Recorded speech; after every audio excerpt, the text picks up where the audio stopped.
है। शिव शक्ति बैच में आप सभी का स्वागत है और राम राम आप सभी को। तो हम लोग पॉलिटी पढ़ रहे थे और कल आपकी क्लास नहीं हुई थी, तो जो कल क्लास आपकी नहीं हुई है उसकी भरपाई मैं कल करने वाला हूँ, ठीक है। सॉरी, परसों करने वाला हूँ, ठीक है। तो देखो कल है कल 15 अगस्त है, तो कल हम लोग क्लास नहीं ले सकते ऐप के अंदर, क्योंकि गवर्नमेंट की ओर से ऑफिशियल ऑफ होता है 15 अगस्त का। तो यूट्यूब के अलावा कोई और क्लास आप नहीं ले सकते इसमें। तो कल आपका ऑफ रहेगा 15 अगस्त को, लेकिन परसों है 16 अगस्त। 16 अगस्त को आपकी क्लास होगी, है ना। माना कि जन्माष्टमी है, फिर भी हम क्लास लेंगे, ठीक है। हम छुट्टी नहीं कर सकते जन्माष्टमी की, क्योंकि हमारे पास फिक्स टाइम है, उस टाइम में हमको पूरा कराना है। तो मैं आपको 16 अगस्त को क्लास आपकी होने वाली है, ये आपके लिए सूचना है, ठीक है। तो 16 अगस्त को हम 2 घंटे क्लास आपकी होने वाली है, ये सूचना आपके लिए। शनिवार भी है, जन्माष्टमी भी है, पर कोई बात नहीं है ना, क्योंकि हमारा कल का भी ऑफ हो गया था और हमारा कल का भी ऑफ होने वाला है, तो 2 दिन का ऑफ हो गया, तो हमें पूर्ति करनी पड़ेगी। तो हम इस बार भी क्लास लेंगे और अगला जो शनिवार होगा उस दिन भी क्लास लूंगा आपकी, ठीक है। तो कोई समस्या तो नहीं है, हैं? कोई परेशानी तो नहीं है आपकी? देखो मेरा टारगेट है कि 4 महीने में हम हमारा कोर्स पूरा करेंगे ना, कंप्लीट कर लेंगे। और फिर मैं आपको 1 महीने में आपको टेस्ट के लिए देने वाला हूँ। आप टेस्ट देना 1 महीने लगातार उत्कर्ष ऐप के ऊपर, है ना, इसलिए।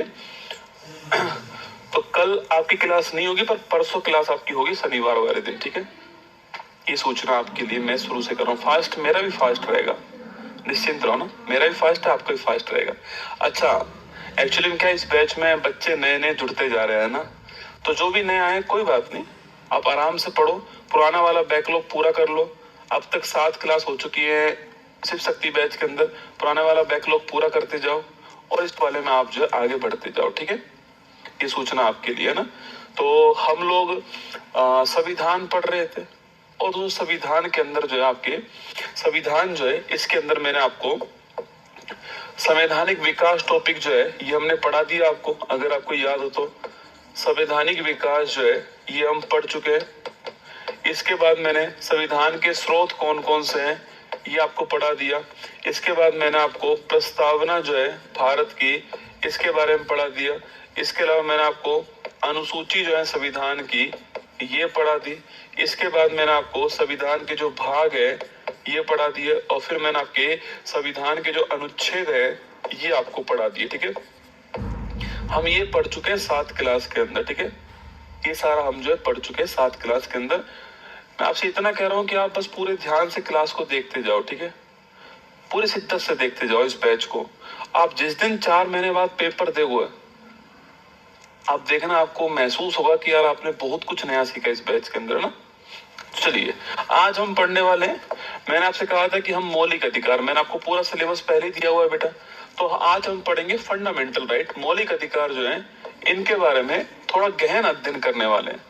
अभी तक मैंने आपको आर्टिकल्स पढ़ा है, आज मैं आपको मौलिक अधिकार के बारे में थोड़ा गहन अध्ययन जो है वो आपको कराने वाला हूँ, ठीक है। तो देखिएगा, आज हमारी जो क्लास है उसका टॉपिक है हमारा कौन सा, मौलिक अधिकार। पहले कुछ बातें दोस्तों आप मौलिक अधिकार के बारे में मुझसे सुन लीजिए, ठीक है। पहले कुछ बातें आप मौलिक अधिकार के बारे में मुझसे सुनिएगा। तो मौलिक अधिकार जो है, अगर मैं इसकी बात करूं तो संविधान के कौन से भाग में दिया हुआ है, यह संविधान के भाग नंबर 3 में दिया हुआ है, ठीक है। संविधान का भाग कौन सा है, अच्छा मैं एक पेज अलग से ले लेता हूँ, ठीक है, ज्यादा जानकारी हम लिख पाएंगे ना। फंडामेंटल राइट, यह संविधान का भाग कौन सा है, तो यह संविधान का भाग नंबर 3 हो गया, ठीक है। भाग नंबर 3 में पूछूं आपसे आर्टिकल कौन सा है, तो आर्टिकल नंबर 12 से 35 हो गया, ठीक है। संविधान का भाग नंबर 3 है और आर्टिकल नंबर 12 से 35 आपको ध्यान रखना है, ठीक है। क्योंकि ये संविधान का सबसे महत्वपूर्ण अधिकार पत्र है, जिसमें हमने नागरिकों को अधिकार दिए, इसलिए इसे संविधान का मैग्ना कार्टा कहते हैं ना। तो जो फंडामेंटल राइट जो भाग 3 है इसे कहते हैं संविधान का मैग्ना कार्टा। संविधान का मैग्ना कार्टा कहते हैं, आपको ध्यान रखना है ना।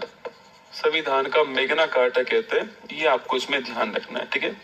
अगला पॉइंट आपके, हमने ये कहाँ से लिए दोस्तों, आपके हमने ये आपके अमेरिका से लिए, ठीक है। तो इनको कहाँ से ग्रहण किया गया, यूएस से, जो आपके इसके संविधान से हमने इनको ग्रहण किया। सवाल पूछे कि हमारे संविधान में जो मूल संविधान था उसमें कितने मौलिक अधिकार थे, तो मूल संविधान के अंदर हमारे पास में 7 मौलिक अधिकार। कितने थे आपके मूल संविधान में? 7 मौलिक अधिकार थे, ये आपको ध्यान रखना है, ठीक है। तो जो मूल संविधान था इसमें 7 मौलिक अधिकार थे, ठीक है।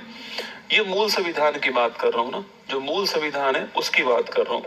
लेकिन अगर पूछूं आपसे वर्तमान जो है, जो वर्तमान दोस्तों आपके इस वर्तमान के अंदर कितने मौलिक अधिकार है, देखिएगा जो वर्तमान है, वर्तमान में हमारे पास में 6 मौलिक अधिकार है, ठीक है। तो वर्तमान में 6 मौलिक अधिकार है, मतलब एक मौलिक अधिकार जो है वो हट चुका है। वैसे आप सभी परिचित है कि 44वां संविधान संशोधन जो हुआ था 1978 के अंदर, इसके द्वारा भारत के संविधान से संपत्ति का जो अधिकार है, इस संपत्ति के अधिकार को मौलिक अधिकार की श्रेणी से बाहर कर दिया गया, ठीक है। अच्छा, मूल संविधान दोस्तों आपके, ये मूल संविधान में कहाँ कहाँ था आपके, तो आर्टिकल नंबर 19(1)(f) के अंदर था और आर्टिकल नंबर 31 के अंदर था, ठीक है। ये 2 आर्टिकल में था, 19(1)(f) में और 31 है। दोनों की दोनों ही आपके मौलिक अधिकार थे, ठीक है। अब ये कहाँ पहुंच गए, अब ये आर्टिकल नंबर 300A में पहुंच गया, जो कि मौलिक अधिकार नहीं है, जो कि लीगल राइट है, कॉन्स्टिट्यूशनल राइट है, संवैधानिक अधिकार है, मौलिक अधिकार नहीं है, ठीक है। संवैधानिक अधिकार क्यों? क्योंकि संविधान के अंदर अनुच्छेद में लिखा हुआ है, तो इसको कॉन्स्टिट्यूशन या लीगल राइट कह सकते हैं, इसे बोलते हैं फंडामेंटल राइट। तो यहाँ से आपकी यहाँ पर आगे आपको ध्यान रखना है। तो वर्तमान में दोस्तों हमारे पास कितने मौलिक अधिकार है, तो वर्तमान में हमारे पास में 6 मौलिक अधिकार, ठीक है। अगर मैं बात करूं आपसे तो पहला मौलिक अधिकार कौन सा है, समानता का अधिकार, ठीक है। ये कहाँ पे दिया हुआ है, आर्टिकल 14 से 18 हम पढ़ चुके हैं ना। एक अधिकार कौन सा है, नंबर सेकंड है स्वतंत्रता या फिर लिबर्टी, ये कहाँ पर है, आर्टिकल 19 से 22 आपको ध्यान रखना है। एक मौलिक अधिकार कौन सा आपके, वह लिखना आपके समानता स्वतंत्रता। तो एक मौलिक अधिकार है शोषण के विरुद्ध अधिकार, और ये कहाँ पे लिखा हुआ है, आर्टिकल नंबर 23 और 24 में। इसके बाद नंबर 4 लिखिए आप लोग, धार्मिक स्वतंत्रता का अधिकार, ठीक है।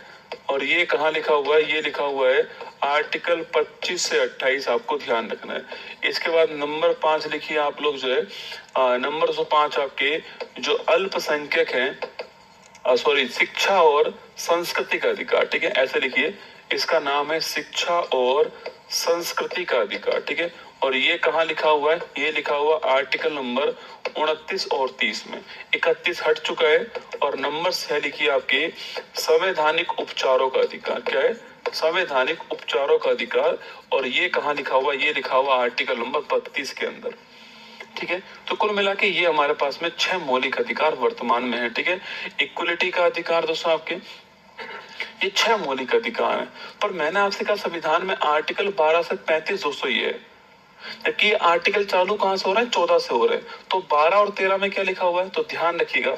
आर्टिकल जो 12 और 13 दोस्तों आपके, जो आर्टिकल 12 और 13 है, पूछूं आपसे, जो आर्टिकल 12 है इसमें राज्य की परिभाषा लिखी हुई। कभी सवाल पूछे ना कि राज्य क्या होगा, इसकी डेफिनेशन कहाँ है, तो ये आर्टिकल 12 में, ठीक है। और जो आर्टिकल 13 है बेटा, मैंने आपसे लिखाया हुआ है पहले भी, आर्टिकल 13 जो है इसमें लिखा हुआ है कि अगर कोई ऐसा कानून संसद बनाती है जिससे मौलिक अधिकार जो हैं उन पर प्रभाव पड़ता है, उनमें कमी होती है, तो उस कानून को समाप्त करने का अधिकार सुप्रीम कोर्ट के पास में होगा। इसे बोलते हैं जुडिशियल रिव्यू का अधिकार। तो क्या बोलते हैं इसको, न्यायिक पुनरावलोकन। तो न्यायालय के पास जो शक्ति है जुडिशियल रिव्यू, ये वर्ड तो नहीं लिखा हुआ है, यह वर्ड नहीं लिखा हुआ ना, जुडिशियल रिव्यू जो वर्ड है ये नहीं लिखा हुआ है, फिर भी जो इसके अंदर जो लिखा हुआ है उसका मतलब यही है, जुडिशियल रिव्यू आपको ध्यान रखना है, ठीक है। अब जो कुछ महत्वपूर्ण बातें मौलिक अधिकार के बारे में आपको जरूर ध्यान रखनी है, ठीक है। जो आपको मैं एक जगह लिखवा तो रहा हूँ, अलग अलग सवाल में अलग अलग आएंगे, हम सवाल भी पढ़ेंगे आज जो है वह अलग अलग आएंगे, पर मैं आपको एक जगह लिखवाता हूँ। देखिए दोस्तों, अगर आपसे सवाल पूछे भाई साहब, सो मौलिक अधिकार में अगर सवाल पूछे आपसे कि आपातकाल के दौरान, इमरजेंसी के दौरान कौन कौन से मौलिक अधिकार जो हैं उनका निलंबन नहीं होगा, ठीक है, कौन कौन से मौलिक अधिकार का निलंबन जो है वह नहीं होगा, तो लिखिए आर्टिकल नंबर आर्टिकल नंबर 20 और आर्टिकल नंबर 21 जो है इसका निलंबन नहीं होगा। तो दो मौलिक अधिकार आर्टिकल 20 और आर्टिकल 21 इनका निलंबन नहीं होगा किसके अंदर, आपके आपातकाल के दौरान, आपको ध्यान रखना है। ठीक है। नंबर 2 दोस्तों पूछूं आपसे, ऐसे कौन कौन से मौलिक अधिकार है जो केवल और केवल भारतीय नागरिकों को प्रदान किए गए ना, केवल भारतीय जो नागरिक हैं इन्हें प्रदान किए गए। तो केवल भारतीय जो नागरिक हैं इन्हें प्रदान किए गए, इन्हें प्रदान किए गए ऐसे मौलिक अधिकार कौन कौन से, देखो आर्टिकल 15, आर्टिकल 16, आर्टिकल आपके 19, 29 और 30। तो आर्टिकल 15, आर्टिकल 16, आर्टिकल 19, आर्टिकल 29 और आर्टिकल 30। तो ये 5 मौलिक अधिकार हैं। 15, 16, 19, 29, 30, ये 5 मौलिक अधिकार केवल और केवल किसको प्राप्त है, केवल और केवल आपके जो है इंडियन सिटीजन जो है हमारे, उन्हीं को प्राप्त है, बाकी दोस्तों किसी को प्राप्त नहीं है। अगला सवाल, अगर आपके मौलिक अधिकारों का अगर उल्लंघन होता है तो आप कोर्ट जा पाओगे?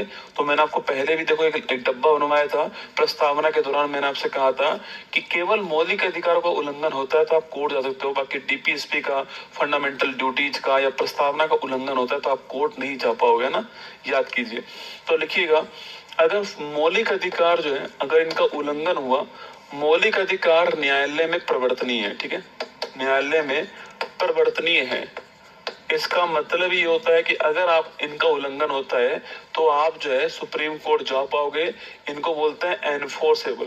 ठीक है, क्या बोलते हैं, एनफोर्स, है ना। तो ध्यान रखिएगा, अगर उल्लंघन हुआ तो आप सुप्रीम कोर्ट जा सकते हो, सर्वोच्च न्यायालय जा सकते हो। सुप्रीम कोर्ट पूछूं आपसे किस आपके किस अनुच्छेद के द्वारा, आर्टिकल नंबर 32 के द्वारा। ठीक है, और आप हाई कोर्ट भी जा सकते हो ना, हाई कोर्ट जो है यहाँ भी आप जा सकते हो। और इसके लिए आर्टिकल कौन सा है, इसके लिए आर्टिकल है 226। कौन सा आर्टिकल है, 226, आपको ध्यान रखना है। ठीक है, तो क्या मौलिक अधिकारों का उल्लंघन होता है तो आप कोर्ट में जा पाओगे? दोस्तों बिल्कुल जा पाओगे, आपको ध्यान रखना है। ठीक है, अगला क्वेश्चन पूछूं आपसे कि कौन कौन से मौलिक अधिकार जो केवल और केवल आपके इंडियन सिटीजन को प्राप्त हुआ आपके, तो 15, 16, 19, 29, 30 आपको ध्यान रखना है। ठीक है, तो अगला पॉइंट आपके, आपातकाल अगर आपके लगा हुआ है तो फंडामेंटल राइट निलंबन नहीं होंगे। तो आर्टिकल 20, 21। एक सवाल पूछे दोस्तों, वह कौन से 3 मौलिक अधिकार हैं जो मिलकर गोल्डन ट्राइंगल बनाते हैं? बहुत ही बढ़िया क्वेश्चन है, और ये क्वेश्चन अभी किसी एग्जाम में पूछा भी गया था। मैं याद तो नहीं कर पा रहा हूँ दोस्तों आपके कि गोल्डन ट्राइंगल बनाने वाले जो आर्टिकल है आपके, वह कौन सा है। यह क्वेश्चन किसी एग्जाम में आया भी था। ठीक है, तो देखो जो गोल्डन ट्राइंगल है, पूछूं आपसे तो गोल्डन ट्राइंगल जो है स्वर्णिम त्रिभुज जो आपके मौलिक अधिकारों का, मौलिक अधिकारों का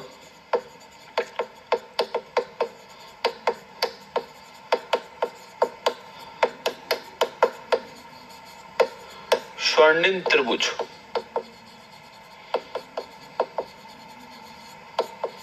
गोल्डन ट्राइंगल। तो इसमें कौन कौन से मौलिक अधिकार आते हैं? तो एक तो आता है आर्टिकल नंबर 14। ठीक है, एक दोस्तों आर्टिकल नंबर 19 और एक आर्टिकल नंबर 21। अरे किसी एग्जाम में सवाल पूछा गया था, अब ये तो मैं नहीं सोच पा रहा हूँ कि ये एग्जाम कौन सा था। आर्टिकल 14, आर्टिकल 19 और आर्टिकल 29, आर्टिकल 21, ये किसी ना किसी एग्जाम में सवाल पूछा गया था। गोल्डन ट्राइंगल कौन कौन से आर्टिकल मिलकर बनाते हैं? तो आर्टिकल 14, आर्टिकल 19 और आर्टिकल 21 जो है ये आपको ध्यान रखना है, गोल्डन ट्राइंगल बनाते हैं, ये आपको ध्यान रखना है। ठीक है, 14, 19, 21 ये आपसे सवाल एग्जाम में पूछ सकता है, ये भी आपको ध्यान रखना है। ठीक बात है, अब दोस्तों हम आगे बढ़ते हैं। ठीक है, देखिए आइए पहला क्वेश्चन आपके सामने, भारतीय संविधान में मौलिक अधिकार निम्नलिखित में से किस देश के अधिकार पत्र से प्रेरित है? तो मैंने आपसे कहा वह कौन सा देश है आपके जहां से मौलिक अधिकार जो है दोस्तों हमने ग्रहण किया आपके। तो देश पूछूं आपसे कौन सा देश, कौन सा है वह देश आपका यूएसए। कौन सा देश है? ऑप्शन नंबर डी जो है यूएसए आपका ठीक आंसर है। हमने यहीं से आपके जो मौलिक अधिकार थे, मैंने आपको पूरी सूची बनवाई थी, आपको याद है कि यूएसए से हमने क्या लिया है, इंग्लैंड से क्या लिया है, फ्रांस से क्या लिया है, वो पूरी सूची बनवाई। उसमें मौलिक अधिकार कहाँ से लिए हैं? यूएसए से प्राप्त है, आपको ध्यान है ना, ऑप्शन नंबर डी आंसर। ठीक है, चलिए नेक्स्ट क्वेश्चन देखिए, निम्नलिखित युग्मों में से कौन सा युग्म आपके सही सुमेलित है? आर्टिकल 14 टू 17 दोस्तों आपके समानता का अधिकार, ठीक बात है। आर्टिकल 19 से 22 राइट टू फ्रीडम या राइट टू लिबर्टी, ठीक बात है। आर्टिकल 23 से 26 दोस्तों आपके, आर्टिकल 23 से 26 पूछूं आपसे, यह शोषण के विरुद्ध अधिकार, गलत दोस्तों ना, गलत हो गया, ठीक है। आर्टिकल 25 से 29 आपके रिलीजियस फ्रीडम आपकी, ये भी गलत है। 25 से 28 है। अब देखो दोस्तों, एक्चुअली में 14 टू 17 में ठीक है रसगुल्ला दोस्तों ना, इसमें तो गलत क्या है दोस्तों ना, गलत क्या है दोस्तों आपके इसमें? सवाल पूछा कौन सा युग्म सही सुमेलित है दोस्तों ना, इसमें कोई गलत नहीं है भाई। 14, 15, 16, 17 आपकी यहाँ पर तो समानता है ही आपके, लेकिन अगर इन दोनों में से किसी एक को चुनना हो तो एक्चुअली में ये 14 टू 18 आएगा, ठीक है, ऐसा कर सकते हैं ना, तो ये हम गलत कर सकते हैं। बाकी ये ठीक है, बाकी दोनों ही ठीक है दोस्तों ना, दोनों ही ठीक है। आप तो ऐसा करो मेरे साथ में दोस्तों, इसको 14 टू 19 कर दो, ऐसा करो आप तो, झंझट दूर करो आप तो ना। अब देखिए आर्टिकल 14 टू 19 तो गलत हो गया, समानता का अधिकार गलत हो गया, ठीक है, और ये हमारा ठीक आंसर हो गया ऑप्शन नंबर बी। आर्टिकल 19 से 22 जो है वो राइट टू फ्रीडम जो है वो यहाँ पर दिया हुआ, आपको ध्यान रखना है, कोई भी समस्या इसके अंदर नहीं होनी चाहिए। ऑप्शन नंबर बी आपका ठीक दोस्तों आंसर है ना। चलिए आगे बढ़ते हैं। अनुसूचित जाति तथा अनुसूचित जनजाति को किस अनुच्छेद के अंतर्गत मौलिक सामाजिक आर्थिक राजनीतिक तथा सांस्कृतिक अधिकार दिए गए? देखो सवाल को घुमा के पूछा है दोस्तों ना, सवाल दोस्तों घुमा के जो आपके वो पूछा गया। एक सेकंड रुकिए, आप आंसर दीजिए।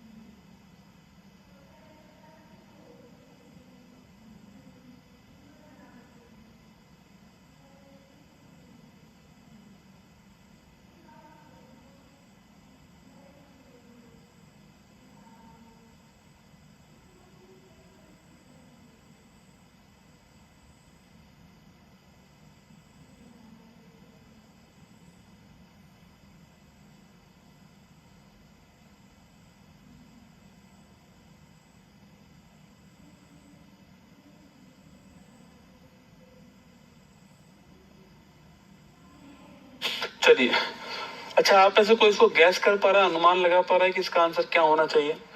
आर्टिकल 20, आर्टिकल 19, आर्टिकल 18, 17 आपके सवाल थोड़ा घुमा के, ऐसे नहीं कि सीधा आपके सीधा लिख के पूछ लिया। आजकल दोस्तों आते नहीं है। मैग्ना कार्टा का मतलब होता है सबसे महत्वपूर्ण अधिकार पत्र, मतलब जिसके द्वारा हम हमारे नागरिकों को अधिकार देते हैं, राइट्स देते हैं आपके। तो भाग 3 ही तो है वो जिसमें हमने अधिकार दिए, ठीक है। अब देखो आप तुक्का मार सकते हो दोस्तों इसके अंदर, ठीक है। देखो मेरी बात को सुनना, सबसे पहला जो मौलिक अधिकार होता है वो होता है कौन सा? समानता का अधिकार, ठीक है। चलिए देखिएगा, समानता का जो अधिकार है, राइट टू इक्विटी जो है, यह आर्टिकल नंबर 14 से 18 जो है दोस्तों आपके यहाँ पे लिखा हुआ है, पूरे ध्यान से देखना है, ठीक है। आर्टिकल 14 से 18 के बीच में समानता का अधिकार लिखा हुआ है दोस्तों। आर्टिकल 14 के बारे में जो काम काम की बातें आपको ध्यान रखनी है। सवाल पूछे आपसे कि भाई भारत में विधि का शासन होगा, मतलब कि उस भारत में कोई व्यक्ति कानून से ऊपर नहीं होगा, कानून सबसे ऊपर होगा, संविधान सर्वोच्च होगा, रूल ऑफ लॉ होगा। क्या होगा? भारत में रूल ऑफ लॉ होगा। ये आर्टिकल 14 में लिखा हुआ है कि भारत में रूल ऑफ लॉ होगा, ठीक है। ये रूल ऑफ लॉ का जो कंसेप्ट है, देने वाला कौन था? आपके इंग्लैंड का बड़ा फेमस आपके विद्वान था डाइसी। तो इंग्लैंड के बड़े फेमस विद्वान डाइसी के द्वारा जो है ये रूल ऑफ लॉ दिया गया, ठीक है। मतलब कि दोस्तों कानून के समक्ष सभी भारत में समान होंगे। इसी के लिए आर्टिकल नंबर 14 में एक वर्ड लिखा होता है, विधि के समक्ष समता। तो लिखिएगा, सवाल पूछेगा भाई विधि के समक्ष समानता जो है ये कहाँ लिखा हुआ है? विधि के समक्ष समानता जो है ये कहाँ लिखा हुआ है? इसका मतलब होता है कि कानून की नजरों में सभी लोग समान होंगे, इक्वल होंगे, ठीक है। ये लिखा होता है, इसको बोलते हैं इक्वलिटी। दोस्तों आपके समानता का मतलब होता है इक्वलिटी, इक्वलिटी बिफोर लॉ लिखना, इक्वलिटी, जिनको इंग्लिश लिखना लिख दीजिएगा, इक्वलिटी बिफोर लॉ। ये हमने किस देश से लिया है? ये हमने इंग्लैंड से लिया है, ठीक है, यहां से लिया है। और दोस्तों एक यहाँ पे लिखा हुआ है कि समान परिस्थिति में सभी के साथ समान व्यवहार किया जाएगा। दो पुरुष हैं, दोनों ने मर्डर किया है, तो दोनों के साथ समान व्यवहार किया जाएगा। दोस्तों मान लेते हैं एक प्रेग्नेंट वुमेन है आपकी, और उसने कोई अपराध कर दिया है, और कोई एक नॉर्मल इंसान ने अपराध किया है, तो असमान व्यवहार वहां पर हो सकता है, मतलब क्योंकि वो वुमेन प्रेग्नेंट है, विशेष परिस्थिति इसलिए। तो समान परिस्थिति में सभी के साथ समान व्यवहार किया जाएगा, असमान परिस्थिति में व्यवहार असमान भी हो सकता है, ठीक है। इसको बोलते हैं विधियों का समान संरक्षण, विधियों का समान संरक्षण। ये भी कहाँ लिखा हुआ? ये भी आपके आर्टिकल नंबर 14 में लिखा हुआ है, विधियों का समान संरक्षण, equal protection of law, equal protection of law. इसका मतलब क्या है? इसका मतलब है समान परिस्थिति में समान व्यवहार।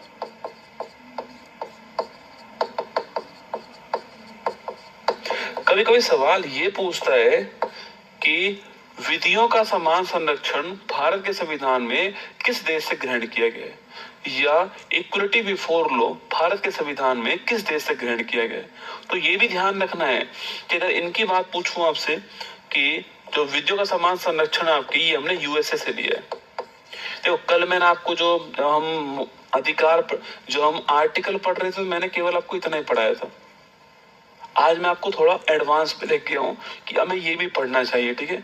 एग्जाम में सवाल थोड़ा एडवांस लेवल, ये तो नहीं पूछेगा तो तय, ये तय है कि ये नहीं पूछने वाला है, पर ये तो पूछ सकता है आपसे कि इक्वल प्रोटेक्शन ऑफ लॉ हमने कहां से लिया है। तो ध्यान रखना कहां से लिया है, ये हमने आपके यूएसए से लिया है, और इक्वलिटी बिफोर लॉ इंग्लैंड से लिया है। ये आर्टिकल 14 दोस्तों। इसके बाद एक आर्टिकल कौन सा आता? Article number 15। मैंने अभी आपको लिखा है कि भाई केवल नागरिक जो है, केवल इंडियन सिटीजन जो है, इनके पास जो अधिकार है उसमें से एक अधिकार कौन सा है? आपके आर्टिकल 15। ये ओनली फॉर इंडियन सिटीजन है, आपको ध्यान रखना है, ठीक है। तो सब 15(1) हम लोग पहले पढ़ चुके हैं कि 5 आधार पर भेदभाव नहीं होगा। कोई भी संस्थान है उसमें प्रवेश में 5 आधार पर भेदभाव नहीं होगा। अब 105 आधार कौन कौन से? तो मैंने आपसे कहा था कि धर्म के आधार पर भेदभाव नहीं होगा, जाति के आधार पर नहीं होगा दोस्तों, आपके लिंग के आधार पर नहीं होगा, नस्ल के आधार पर, रेस के आधार पर नहीं होगा आपके, और जन्म स्थान के आधार पर नहीं होगा। तो लिखना आपके 5 आधार कौन कौन से? तो धर्म है, जाति है, लिंग है, वंश है, जन्म स्थान, रिलीजियस, कास्ट, सेक्स, रेस और प्लेस ऑफ बर्थ। इन 5 आधार पर किसी के साथ में भी शैक्षणिक संस्थानों में प्रवेश जो है उसमें भेदभाव नहीं होगा, ठीक है। फिर मैंने आपसे वहीं पे कहा था कि जो आगे वाले जो आर्टिकल है दोस्तों, उनमें इनके अपवाद लिखे हुए हैं। जैसे कि 15(2) में लिखा हुआ है कि जो सार्वजनिक स्थान जो आपके वहां लिखा हुआ है, सार्वजनिक स्थान है या कुआं है या होटल है, इसमें किसी के प्रवेश का भेदभाव नहीं होगा, ठीक है। तो 15(2) में क्या दोस्तों, आपके 15(2) में लिखा हुआ है, एक क्वेश्चन आता है एग्जाम में 15(2) वाला, कोई पब्लिक प्लेस है, वहां पर आप इन आधार पे किसी को नहीं रोक पाओगे ना। ऐसा थोड़ी दोस्तों कोई पब्लिक प्लेस है आपके, वहां पे आपने धर्म के आधार पे किसी को रोक दिया, नहीं। पब्लिक प्लेस सभी के लिए ओपन होता है, कोई भी धर्म हो, कोई भी जाति हो, कोई भी लिंग हो, कोई भी वंश हो, कोई भी जन्म स्थान हो, ठीक है। तो सार्वजनिक स्थान ये हो गए। सो किसी को कुएं से पानी पीना है तो आप नहीं रोक सकते ना, कि ये हिंदू है, सिख है, ईसाई है, पुरुष है, महिला है, दोस्तों नहीं रोक पाओगे, ठीक है। तो ये लिखा हुआ है। तो किसी को दोस्तों मान लेते हैं आपके वॉशरूम आने वाला है, ठीक है, किसी को बहुत तेज वॉशरूम आ रहा है, तो कोई भी होटल किसी इंसान को अपना वॉशरूम यूज करने से मना नहीं कर सकती। ये सुप्रीम कोर्ट की गाइडलाइन है, ये आपको ध्यान रखनी है। कई बार ऐसी कंडीशन होती है कि आप मान लो किसी हाईवे पे चल रहे हो या फिर किसी भी आप जगह पर हो, अब आपके साथ कोई फीमेल है और आपको वॉशरूम जाना है उन्हें, तो कोई भी होटल आए रुक करके आप वॉशरूम कर सकते हो, ठीक है। कोई भी होटल अपने वॉशरूम का उपयोग करने से आपसे मना नहीं कर सकता। सुप्रीम कोर्ट जैसे ही बोले ना कि नहीं कर सकते, बोलना आर्टिकल 15 दो, ऐसा उछालना आर्टिकल 15 दो, अपने आप दोस्तों ऊपर नीचे हो जाएगा, ठीक है। ये आपको थोड़ा ध्यान रखना है इसके बारे में दोस्तों ना। इसके बाद अपवाद लिखे हुए हैं, जैसे कि दोस्तों आपके 15(3) में लिखा हुआ है कि महिला और बच्चों के लिए सरकार विशेष प्रावधान कर सकती है ना, महिला बच्चों के लिए विशेष प्रावधान कर सकती है, 15(3) लिखा हुआ है, ठीक है। 15(4) में लिखा हुआ है कि SC ST के लिए सीटों का रिजर्वेशन हो सकता है ना, SC ST के लिए सीटों का जो रिजर्वेशन है आपके वह हो सकता है, यह 15(4) दोस्तों लिखा हुआ है, ठीक है। 15(6) में लिखा हुआ है EWS जो है इसके लिए रिजर्वेशन जो है 10% रिजर्वेशन जो है वह लिखा हुआ है, लिखना आपके इकोनॉमिकल जो वीकर सेक्शन है 103वां संविधान संशोधन, यह भी आपको ध्यान रखना है। 103वां संविधान संशोधन जो है इसके द्वारा इसको जोड़ा गया, ठीक है। तो आर्टिकल 15 में दोस्तों इतनी बातें आपको ध्यान रखनी है ना, आर्टिकल 15 में इतनी बातें आपको ध्यान रखनी है। स्टेप बाय स्टेप आपको दोस्तों आगे लेकर जा रहा हूँ ना, स्टेप बाय स्टेप आगे लेके जा रहा हूँ, ठीक है। तो 15(1) में 5 आधार है, ध्यान रखना। 15(2) में सार्वजनिक स्थान, कुआं, होटल, ये भी एग्जाम में सवाल पूछ लेता है। 15(3) महिला और बच्चे। 15(4) SC ST सीटों का रिजर्वेशन। 15(6) EWS के बारे में लिखा हुआ है, ठीक है, ध्यान रखना। दोस्तों अगला आर्टिकल है आर्टिकल नंबर 16। कौन सा आर्टिकल है? Article number 16। देखो आर्टिकल 16 जो है ये आपके क्या बोलता है, यह बोलता है कि जो भी पब्लिक एम्प्लॉयमेंट है आपके, सार्वजनिक जो भी आपके, तो पब्लिक जो एम्प्लॉयमेंट है आपके, पब्लिक जो एम्प्लॉयमेंट है आपके, मतलब कि दोस्तों आपके जो पब्लिक एम्प्लॉयमेंट आपके जो लोक नियोजन है, ठीक है, हिंदी में निकला लोक नियोजन। लोक नियोजन में अफसर की समानता। देखिए लोक नियोजन में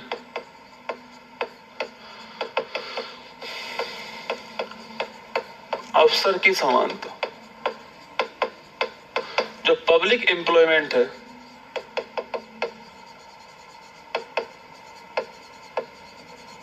इसके अंदर दोस्तों मतलब कुल मिला के गवर्नमेंट जॉब में सभी को अवसर समान रूप से मिलेंगे।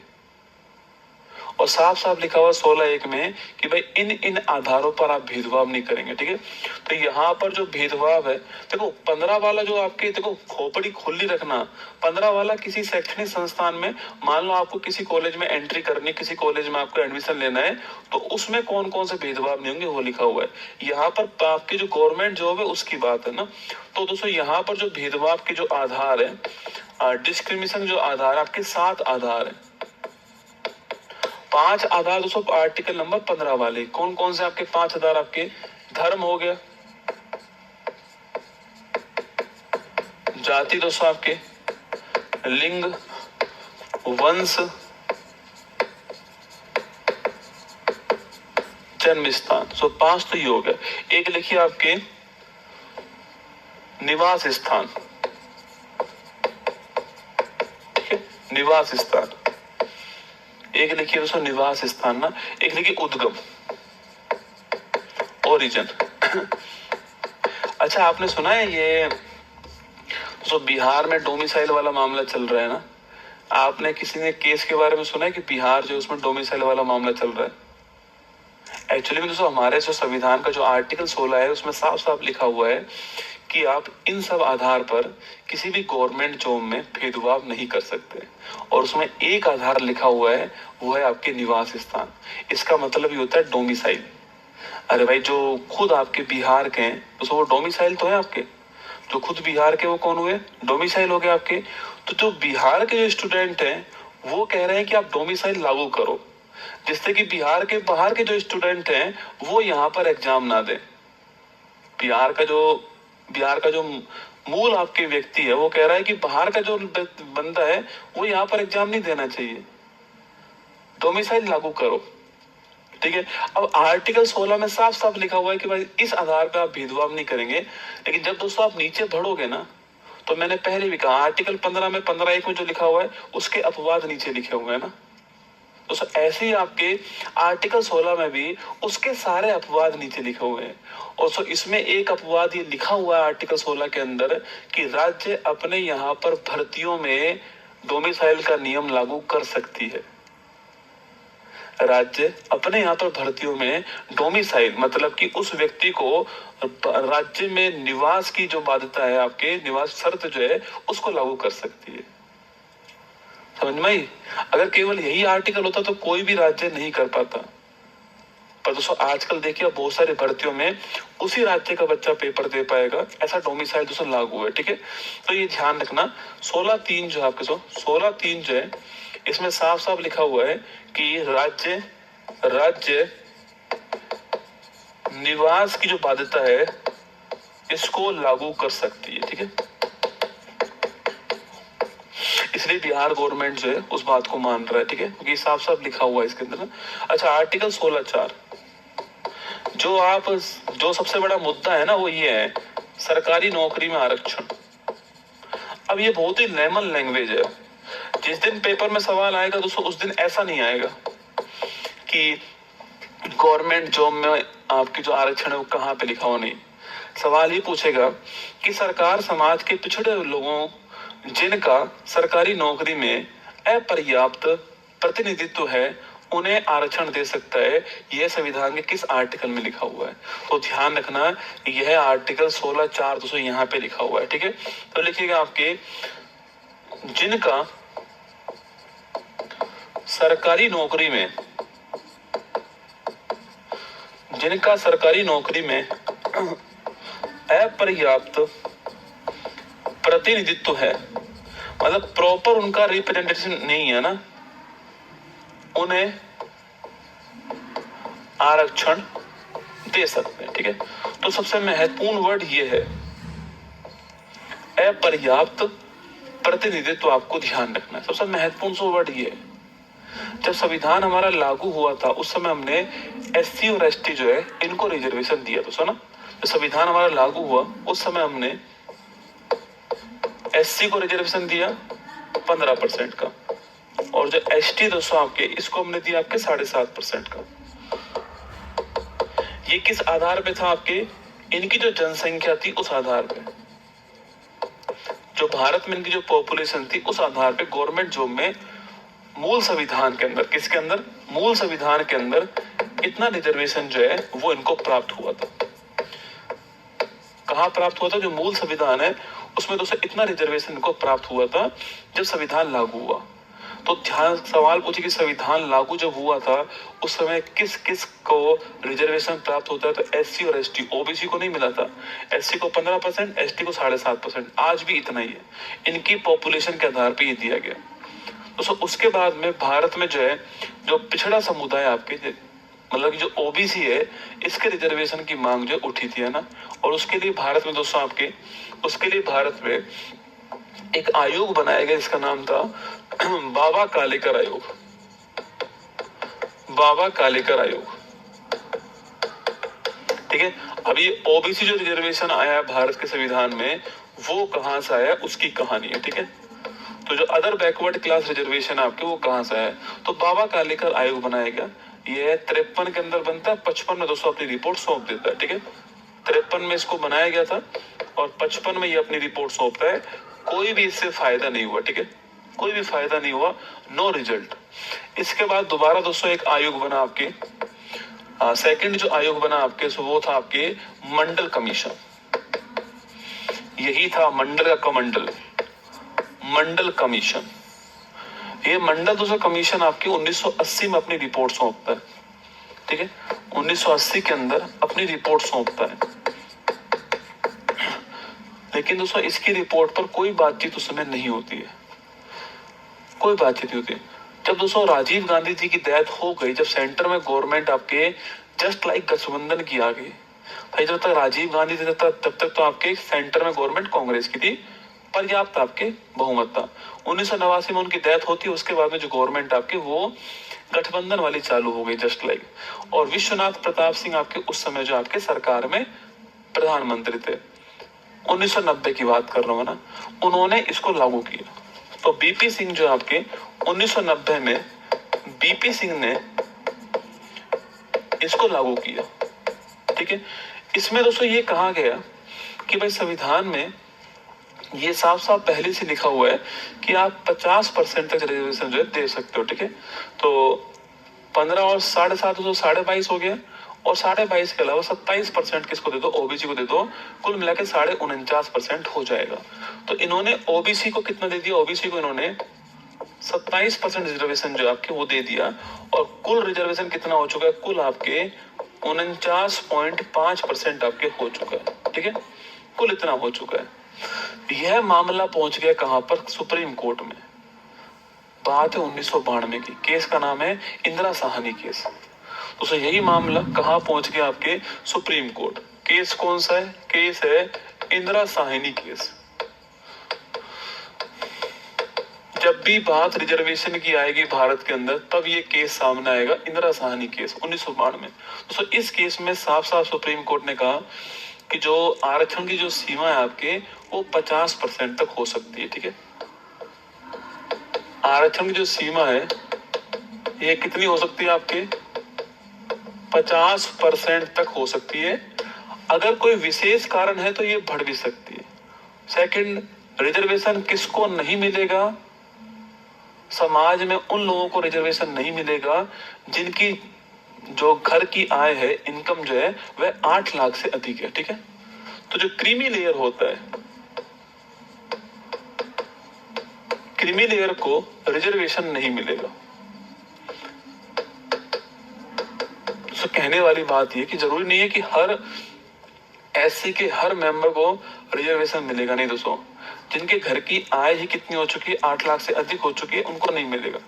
क्रीमी लेयर बोलते हैं उनको ना। क्रीमी लेयर का मतलब आपके ब्रेड के ऊपर जो बटर होता है आपके, तो ब्रेड को तो मिलेगा, पर जो बटर है आपके, ये पहले से पर्याप्त है।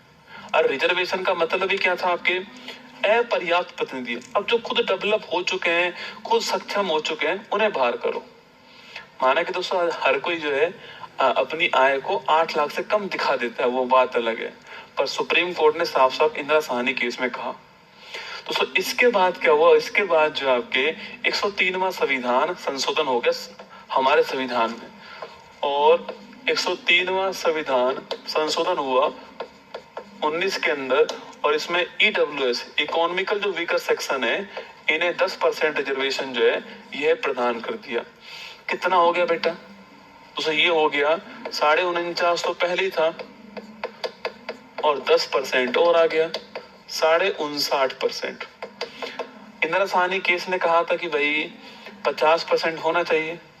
मामला पहुंच गया सुप्रीम कोर्ट। तो पहला सुप्रीम कोर्ट में पहला डिसीजन इस बात पर होना था कि क्या भारत के संविधान में आर्थिक आधार पर रिजर्वेशन दे सकते हैं। सुप्रीम कोर्ट ने कहा यस, दे सकते हैं। तो पहला पॉइंट तो यह है कि भारत के संविधान में पहली बार आर्थिक आधार पर, आर्थिक पिछड़ापन जो है, इस आधार पर रिजर्वेशन दिया गया। सेकंड, जो सुप्रीम कोर्ट ने कहा कि हाँ यह विशेष कारण है, और इसको वैलिड मान लिया। तो वर्तमान में इतना दोस्तों हमारे पास में क्या है, वर्तमान में इतना। और इसके लिए हमारे संविधान में एक नया आर्टिकल आ गया, आर्टिकल नंबर 16(6). ठीक है, ये आपको इतनी बातें इसमें ध्यान रखनी है। सवाल कहीं से भी दोस्तों आपके सामने आ सकता है, इतनी बातें आपको 16 में आपको ध्यान रखनी है। ठीक है, तो इसके बाद आर्टिकल कौन सा,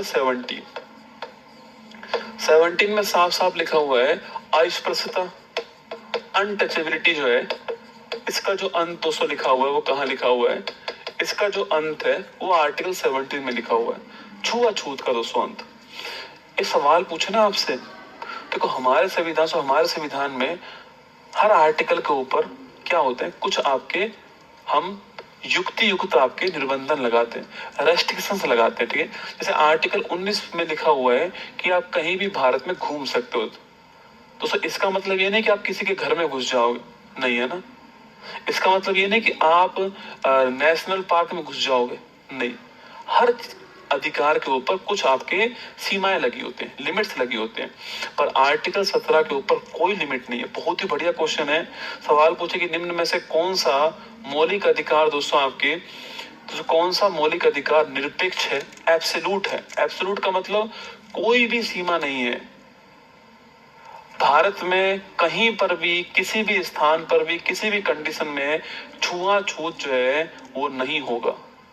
अनटचेबिलिटी नहीं होगा। निरपेक्ष अधिकार, बहुत बढ़िया क्वेश्चन है। आर्टिकल 17 दोस्तों एक निरपेक्ष अधिकार है, एब्सोल्यूट राइट है। और ध्यान रखना इसके ऊपर कोई भी युक्ति युक्त निर्बंधन नहीं है, युक्ति युक्त निर्बंधन नहीं है, रीजनेबल रेस्ट्रिक्शंस नहीं है, रीजनेबल रेस्ट्रिक्शंस नहीं है। ये ध्यान रखना, बहुत ही बढ़िया क्वेश्चन है, ठीक है। आर्टिकल 17 के ऊपर दोस्तों ना छुआछूत का अंत होगा, ठीक है। यहीं पर दोस्तों साफ साफ लिखा हुआ है कि जो SC ST समुदाय है दोस्तों, अगर आप उनके लिए जाति सुरक्षा, कोई भी कास्ट जो होती है, कई लोग बोलते दोस्तों ना, अब मैं तो बोलूंगा नहीं वरना तुम मेरे ऊपर केस करवा दोगे कई दोस्तों, कई लोग आपके किसी कास्ट के नाम से किसी को बुलाते हैं ना, अरे इधर आ, अरे उधर, अरे इधर आना, ऐसे बोलते हैं ना। तो साफ साफ लिखा है कि सुप्रीम कोर्ट ने कहा है कि SC ST जो है ना आपके, अगर आप इन समुदाय को कोई भी, जो भी आपके, अगर इनके ऊपर आप अत्याचार करते हो दोस्तों, जैसे कि इनके कास्ट के नाम से पुकारते हो या फिर और कोई अत्याचार करते हो, तो उसके लिए एक अधिनियम जो है यहाँ पर हम बना कर दे रहे हैं, संसद ने कहा, जिसका नाम होगा SC ST अत्याचार निवारण अधिनियम। दोस्तों इसी आर्टिकल में SC ST अत्याचार निवारण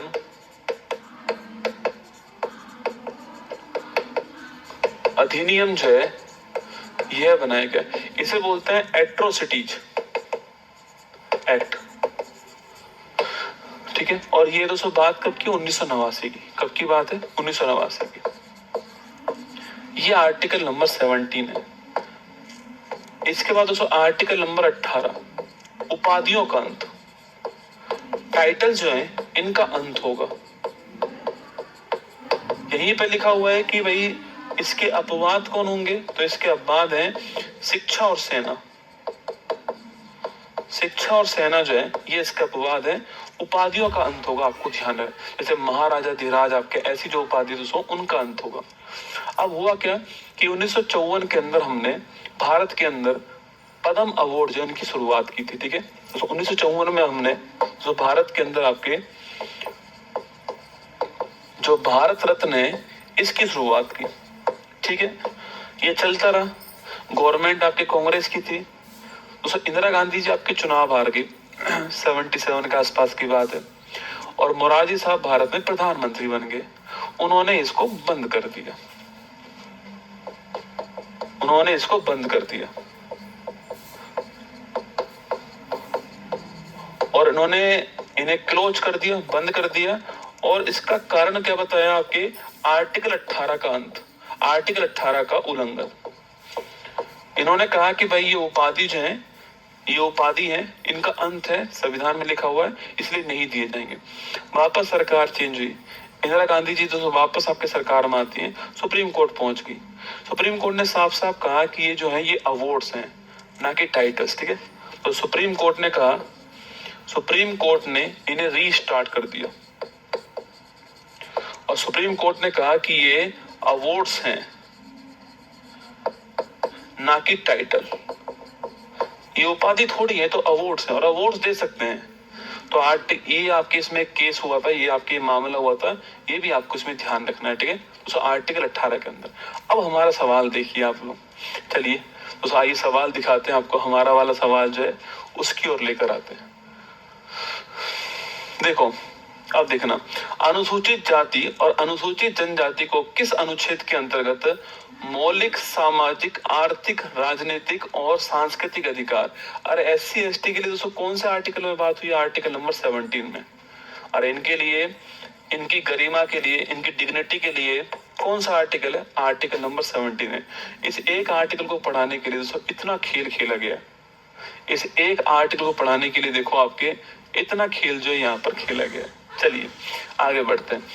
भारतीय संविधान के निम्नलिखित में से मौलिक अधिकारों के किस अनुच्छेद में सहकारी समितियों के गठन के अधिकार की दोस्तों उल्लेख है। क्या बढ़िया सवाल है। देखो मैंने पहले ही कहा था कि सवाल मौलिक अधिकार में सबसे टफ आने वाला है, क्योंकि ये हर कोई जानता है दोस्तों। मैंने आपको आर्टिकल 18 तक पढ़ा दिया, ठीक है दोस्तों। इसके बाद आर्टिकल 19 से 22 जो है, यह अधिकार कौन से हैं, लिबर्टी की बात करते हैं ना, लिबर्टी की बात करते हैं आर्टिकल नंबर 19 से 22, ठीक है। सबसे पहले बात करते हैं आर्टिकल नंबर 19। ये पहली बात तो केवल जो नागरिक हैं इन्हीं को प्राप्त है, ठीक है, पहला पॉइंट दोस्तों। इसमें आर्टिकल 19(1)(a) जो है इसमें लिखा हुआ है विचार और अभिव्यक्ति की स्वतंत्रता। मतलब आपके पास बोलने का दोस्तों अधिकार भी है, आपके पास बोलने का अधिकार है, आपके पास चुप रहने का दोस्तों अधिकार है। ये सारे दोस्तों अधिकार कहाँ पर आपके, ये सारे अधिकार जो है वो कहाँ पर है, वह आपके आर्टिकल 19 जो है यहाँ पे लिखे हुए हैं। आपके पास जो बोलने का अधिकार, आपके पास बोलने का अधिकार है, चुप रहने का जो अधिकार है, ये सारे अधिकार कहाँ पर आपके, ये सारे अधिकार जो है आर्टिकल नंबर 19 में लिखा हुआ है, ध्यान रखना, ठीक है। लिख लो आप यहाँ पर, बोलने का अधिकार, चुप रहने का अधिकार यहीं पर, ठीक है। प्रेस जो मीडिया है इसको जानने का अधिकार, राइट टू नो,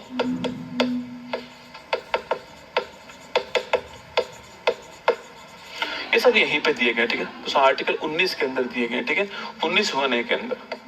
तो 19(1)(b) पूछूं आपसे, 19(1)(b) पूछे आपसे, तो 19(1)(b) पूछे आपसे, अगर पूछूं आपसे 19(1)(b) पूछूं आपसे, तो आपकी जो 19(1)(b) है, क्वेश्चन आपके सामने ये है, ठीक है। तो हम इसकी बात कर रहे हैं ना, तो 19(1)(b) जो है आपके, 19(1)(b) जो है यहाँ पे दोस्तों कौन सा अधिकार दिया गया आपके, तो 19(1)(b) जो है आपके यहाँ पर पूछूं आपसे, यहाँ पर कौन सा अधिकार,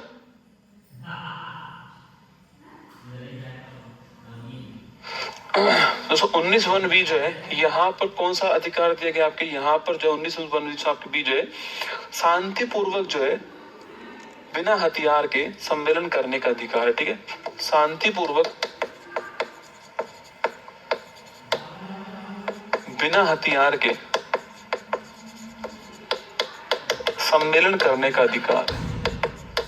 19(1)(c) संघ बनाने का अधिकार है।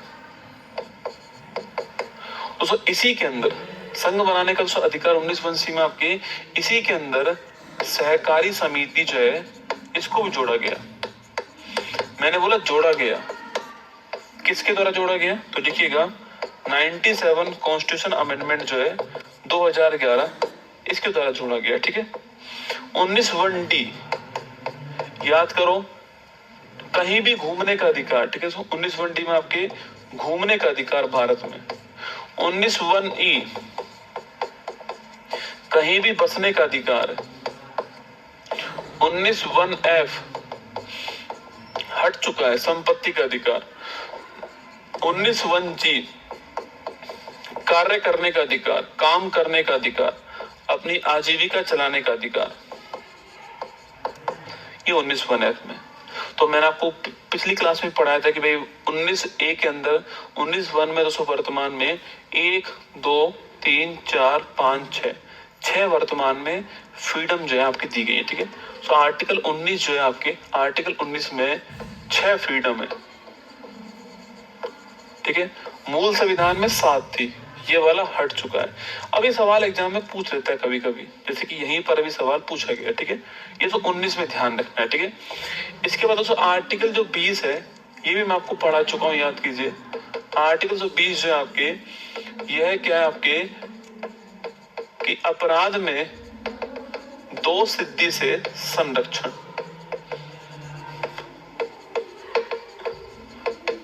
कन्विक्शन जो है, कन्विक्शन, ठीक है।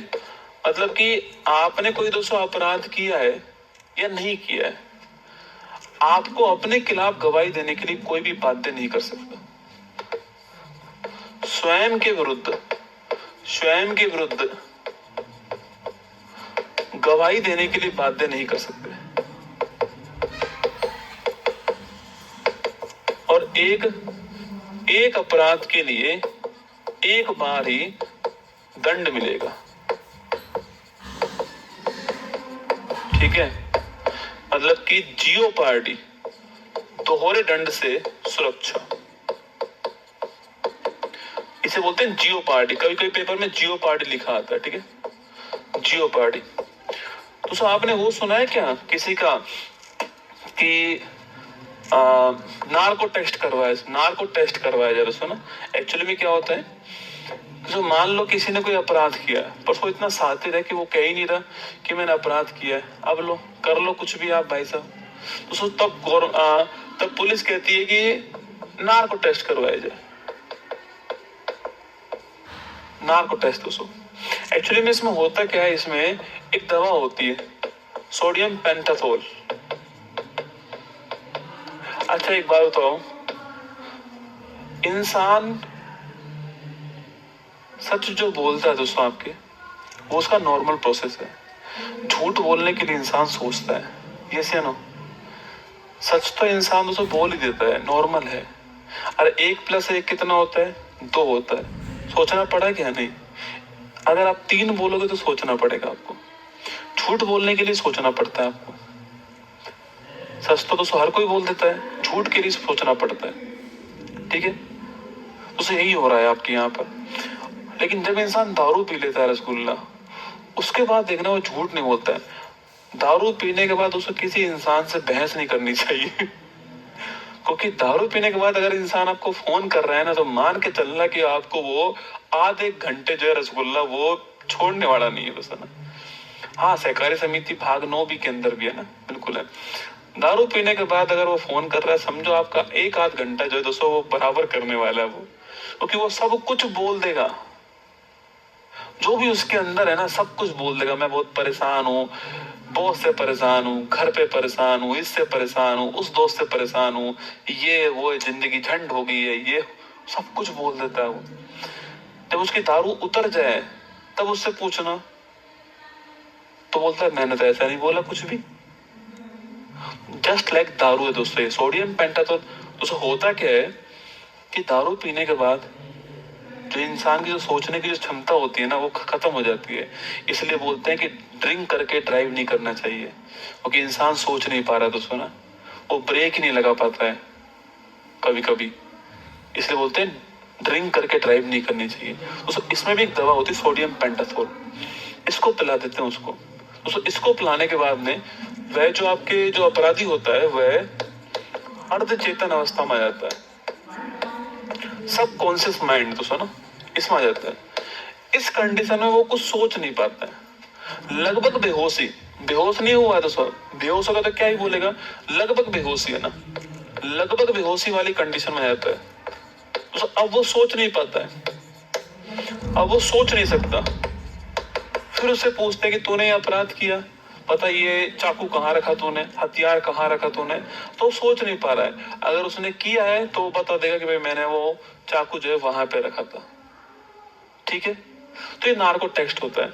अच्छा गुरुजी नार्को टेस्ट हुआ, उसने बोल दिया कि मैंने अपराध किया है, तो सुप्रीम कोर्ट में गया, कौन, पुलिस वाला कोर्ट में गया और बोलता है कि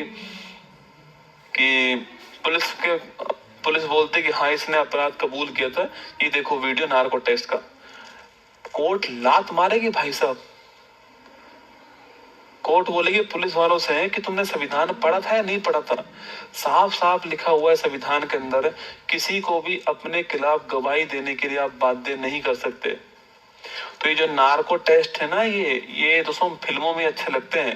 नार्को टेस्ट हो गया, ब्रेन मैपिंग टेस्ट हो गया, ये कोर्ट के अंदर लीगल नहीं है। आप नार्को टेस्ट के आधार पे किसी को अपराधी घोषित नहीं कर सकते, ठीक है, क्योंकि साफ साफ लिख कर दिया गया है कि किसी को भी अपने खिलाफ गवाही देने के लिए आप बाध्य नहीं कर सकते। और आपने बाध्य किया है, दारू पिला के बाध्य किया है, तो बाध्य तो बाध्य होता है, आपने बाध्य किया है, नहीं कर सकते, सीधी सीधी बात लिखी हुई है, ठीक है। फिर गुरुजी ये करवा के क्या फायदा दोस्तों, सोचो। उससे पूछा कि बताइए हथियार कहाँ रखा है। अब उसको मान लो पुलिस उस हथियार को ढूंढने में सक्षम नहीं है, उसने बता दिया कि मैंने ये हथियार उस अलमारी के नीचे रखा हुआ है, तो कम से कम पुलिस उस हथियार को तो बरामद कर लेगी, सबूत इकट्ठा करने के लिए। ये समझे मेरी बात को भाई।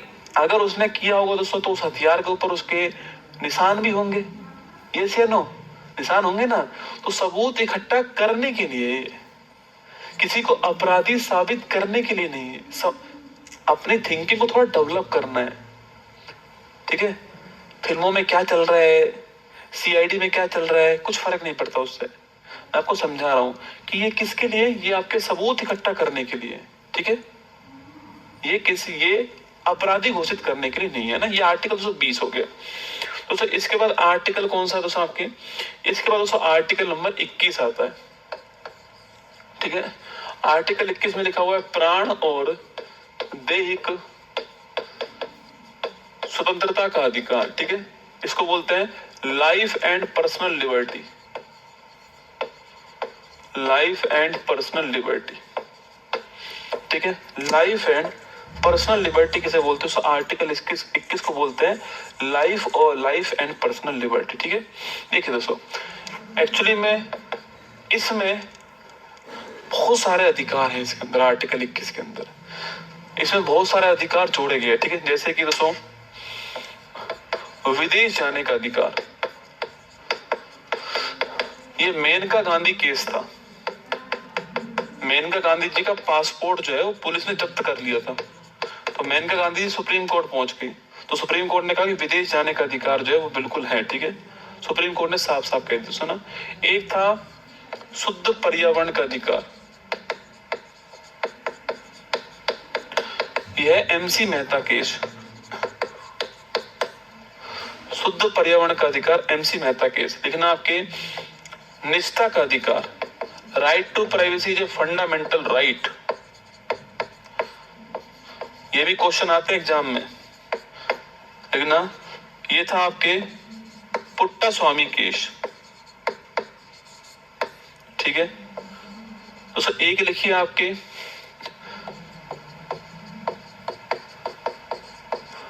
समलैंगिकता अपराध नहीं है, homosexuality is not a crime, यह केस कौन सा है, नवतेज कौर केस।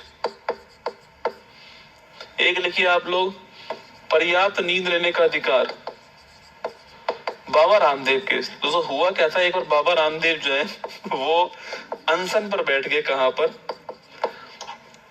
अरे दोस्तों एक गांधी मैदान में, ठीक है, अनशन पर बैठ गए बाबा रामदेव जी। दोस्तों रात को पुलिस आई और रात को पुलिस ने लाठी चार्ज कर दिया।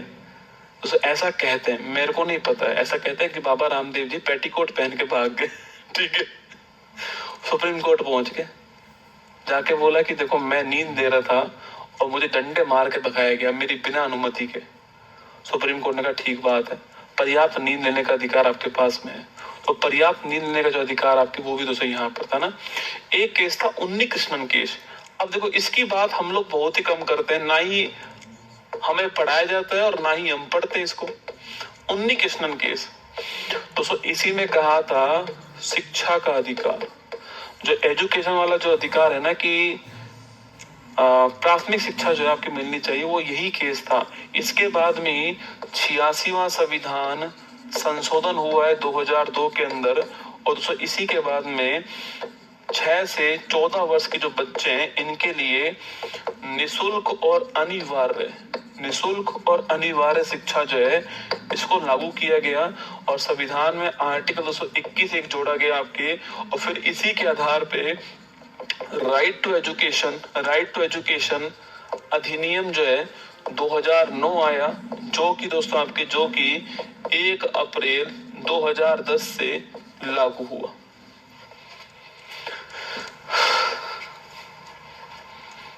जो कि 1 अप्रैल 2010 से लागू हुआ, ठीक है।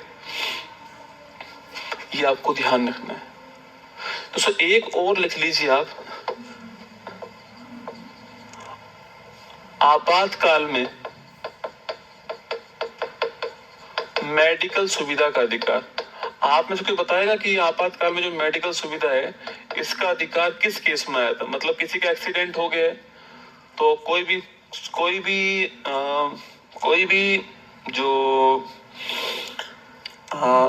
जो आपके हॉस्पिटल है वो आपको नवतेज, कहाँ लिखा, नवतेज कौर सिंह है ना, पूरा नाम क्या, नवतेज कौर सिंह, ठीक है। तो मेडिकल से मना नहीं कर सकते, ठीक है। कोई बताएगा ये किस में लिखा हुआ है, किस केस में डिसीजन आया था। ये सारे, अगर आप यूपीएसआई का एग्जाम दे रहे हो ना, तो भाई साहब यूपीएसआई में 100% कोई ना कोई केस पूछता है, 100%। ये आते हैं Maneka Gandhi case, MC Mehta case, Puttaswamy case, Navtej Singh Kaur case, Baba Ramdev case, Unnikrishnan case, और एक और है Paramanand Katara case. Very good, लिखना परमानंद कटारा केस। अब इतना पढ़ना चाहिए आपको आर्टिकल 21 के बारे में, ठीक है।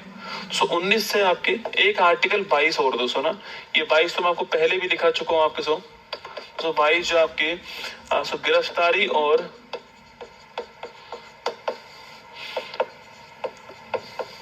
गिरफ्तारी और निवारक निरोध से संरक्षण, ठीक है। मतलब कि कोई अगर किसी को दोस्तों नॉर्मली गिरफ्तार किया गया है, तो किसी को अगर नॉर्मली गिरफ्तार किया गया है, ठीक है, तो उसे 24 घंटे के अंदर पेश करना पड़ेगा न्यायाधीश के सामने। उसको गिरफ्तारी जो है उसका कारण बताना पड़ेगा, और किसी भी रिश्तेदार को सूचना देनी पड़ेगी, किसी दोस्त को, किसी को भी सूचना जो है देनी पड़ेगी। ये काम होता है, ठीक है।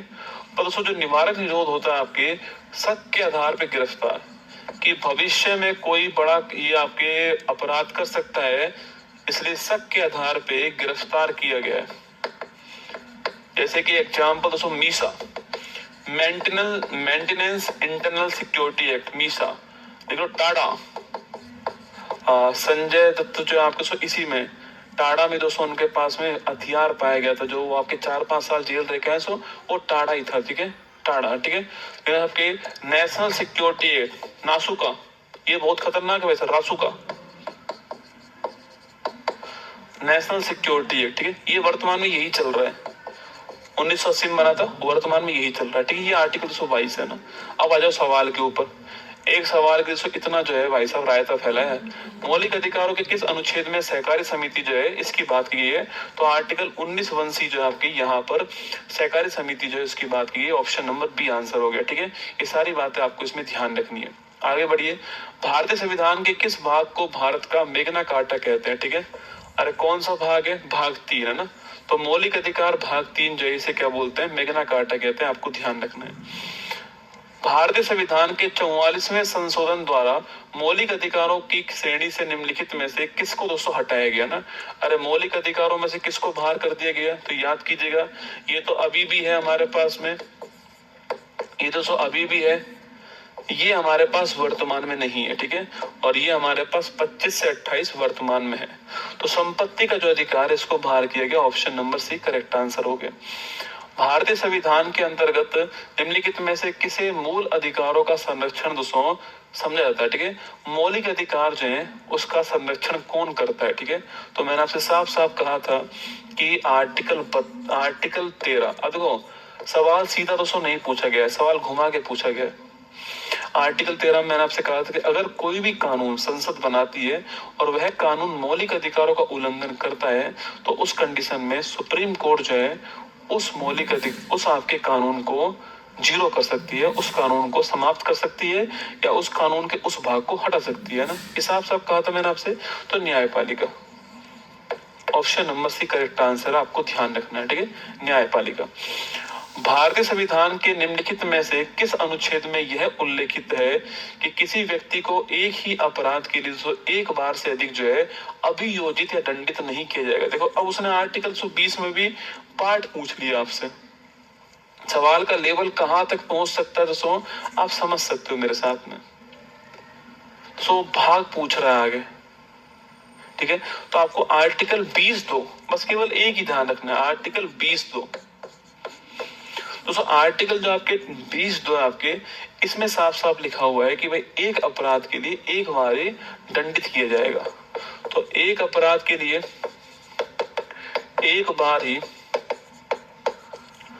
दंडित करेंगे, ये आर्टिकल दोस्तों आपके 20(2) है जो है इसमें लिखा हुआ है कि एक अपराध के लिए दोस्तों आपके एक बार ही दंडित किया जाएगा। आपको ध्यान रखना, ठीक है। 20(3) में क्या लिखा हुआ है? अपने खिलाफ गवाही देने के लिए बाध्य नहीं किया जाएगा ना,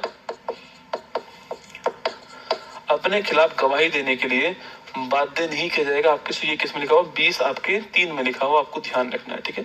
तो 20(2) और 20(3) भी आपको यहाँ पर क्लियर रखना है। मैं आपको सवाल का मैंने सिस्टम ऐसे ही बैठाया है। सबसे पहले हमने आर्टिकल पढ़े थे, फिर मैंने थोड़ा अंदर घुस के पढ़ा रहा हूँ आपको, ये और घुस के पढ़ा रहा हूँ। 19 का भी 19 1 A B C D, 20 का भी 20 2 20 3, ये पढ़ा रहा हूँ, ठीक है। चलिए, भारतीय संविधान में उल्लेखित मौलिक अधिकारों का दोस्तों उद्देश्य क्या है? बढ़िया क्वेश्चन एकदम। जो मौलिक अधिकार है दोस्तों, इनका उद्देश्य क्या है? देखो, पहला देखो, आपके कल्याणकारी राज्य की स्थापना करना है। जब मैं आपको दोस्तों डीपीएसपी पढ़ाऊंगा दोस्तों आपके, तो डीपीएसपी में आपको साफ साफ लिखाऊंगा कि जो लोक कल्याणकारी राज्य है, इसकी स्थापना संविधान में आर्टिकल नंबर 38 में लिखी हुई है, और यह डीपीएसपी का उद्देश्य है। किसका उद्देश्य है? ये डीपीएसपी का उद्देश्य है। तो पब्लिक वेलफेयर स्टेट की स्थापना करना जो है, किसका उद्देश्य हो गया? तो डीपीएसपी का उद्देश्य आपको ध्यान रखना है, ठीक है। संपूर्ण सुगमता नहीं दोस्तों ना, आर्थिक न्याय नहीं, ये भी डीपीएसपी का ही उद्देश्य। ये भी कहां पर? ये भी आपके डीपीएसपी के अंदर आर्टिकल 38 में आएगा। यह भी डीपीएसपी का दोस्तों उद्देश्य है। राजनीतिक लोकतंत्र की स्थापना करना दोस्तों, ये ठीक बात है ना। तो लिखिएगा, देखो, लोकतंत्र का मतलब होता है जनता के द्वारा चुना गया शासन, ठीक है। तो जनता जब आपके अपना शासन चुनती है आपको, तो जनता के पास में भी मौलिक अधिकार होना चाहिए। तो राजनीतिक लोकतंत्र की स्थापना किसका उद्देश्य है? वो आपके जो मौलिक अधिकार है, इनका उद्देश्य है। तो option number D correct answer है। ये आपको एग्जाम में बढ़िया क्वेश्चन है, ध्यान रखना कि मौलिक अधिकारों का दोस्तों उद्देश्य क्या है। अच्छा, मौलिक अधिकार किसके विरुद्ध मिलते हैं? राज्य के विरुद्ध। मौलिक अधिकार व्यक्तियों को राज्य के विरुद्ध मिलते हैं। मौलिक अधिकार व्यक्तियों को राज्य के विरुद्ध प्राप्त होते हैं, ध्यान रखना। कभी सवाल पूछे ना कि मौलिक अधिकार दोस्तों किसके विरुद्ध मिले? अरे भाई, मुझे क्या मिला? मुझे कहीं भी घूमने का अधिकार मिला। तो मुझे घूमने से रोकने वाला कौन है? राज्य। अरे और कौन है? वही रोकेगा। मुझे कहीं भी बसने का अधिकार है, रोकने वाला कौन? राज्य। तो उसके विरुद्ध हमने अधिकार मिले। तो मौलिक अधिकार व्यक्तियों को मिले और राज्य के विरुद्ध मिले, आपको ध्यान रखना है। चलिए आगे बढ़िए। मूल अधिकारों के अतिरिक्त भारत के संविधान का निम्नलिखित में से कौन सा भाग मानव अधिकारों की सार्वभौम घोषणा 1948 के सिद्धांत एवं प्रावधान को दोस्तों प्रतिबिंबित करता है? देखो, मैंने हर तरह का सवाल उठाया है, जो घूमा हुआ सवाल दोस्तों आपके, वो भी मैंने उठाया आपके सामने।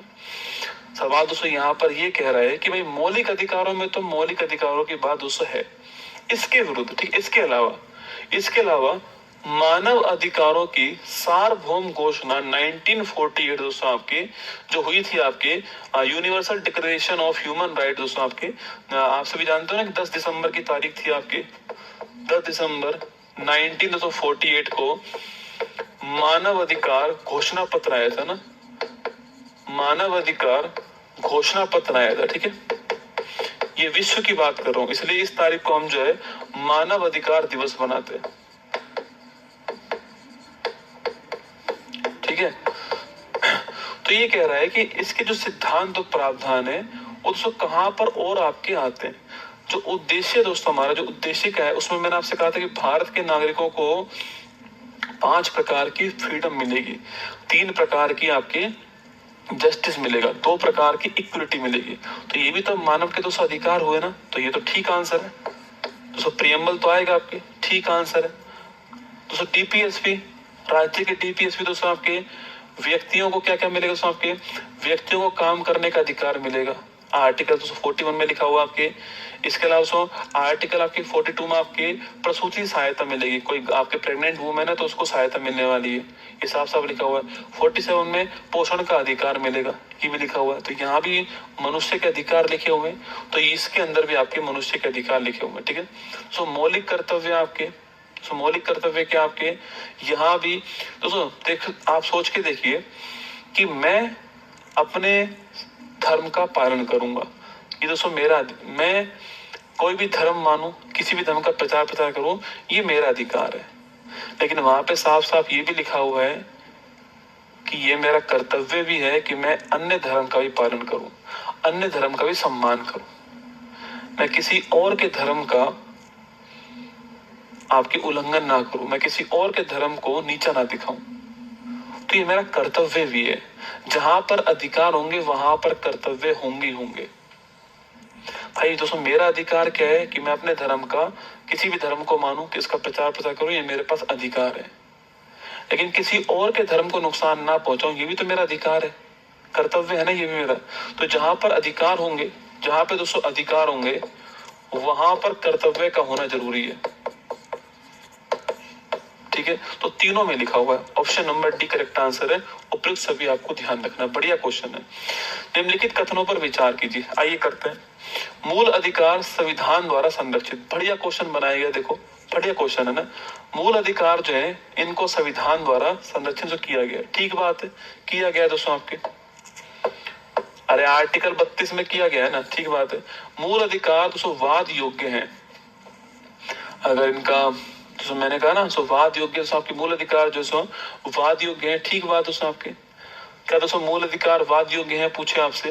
फंडामेंटल राइट दोस्तों आर, अच्छा वाद योग्य नहीं है रसगुल्ला, अरे सो है, आर्टिकल 32 में लिखा हुआ है, एक ही बात है। अगर उल्लंघन हो तो आप कोर्ट जा सकते हो ना।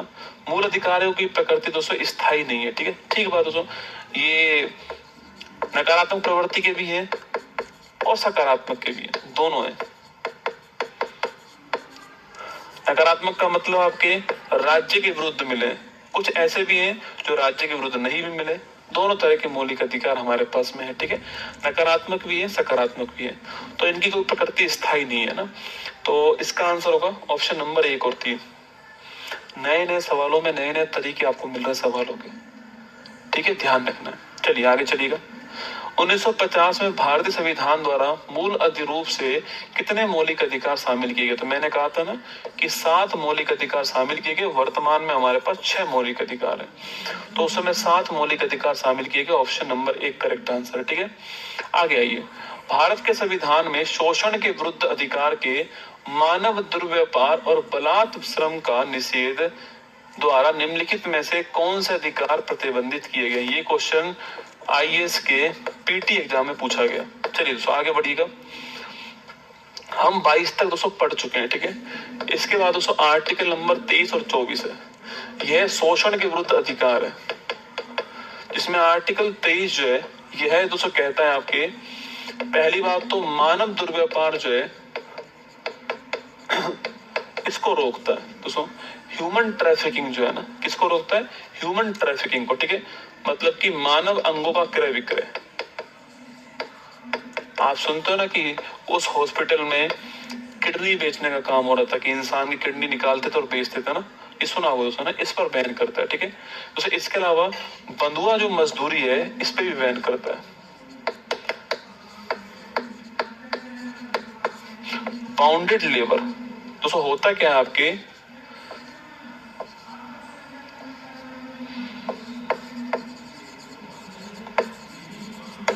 कि कोई किसी का पिता कहीं पर जॉब कर रहा है, उसका बेटा भी वहीं पर जॉब करेगा ना, ऐसा होता ना। ये पहले के टाइम में बहुत था ना, कि जिस जमींदार के घर में किसान परिवार का पिता जॉब कर रहा है, उसी में उसका बेटा भी आपके वहीं पर जो है जॉब कर रहा है ना। तो ऐसा पहले होता था। बंधुआ मजदूरी थी ना, इसको बैन किया गया, ठीक है। बलात् श्रम को बैन किया गया, फोर्स लेबर, जबरदस्ती जो है श्रम करवाना, इसको भी बैन किया गया, ठीक है। वैश्यावृत्ति करवाना, इसको भी बैन किया गया।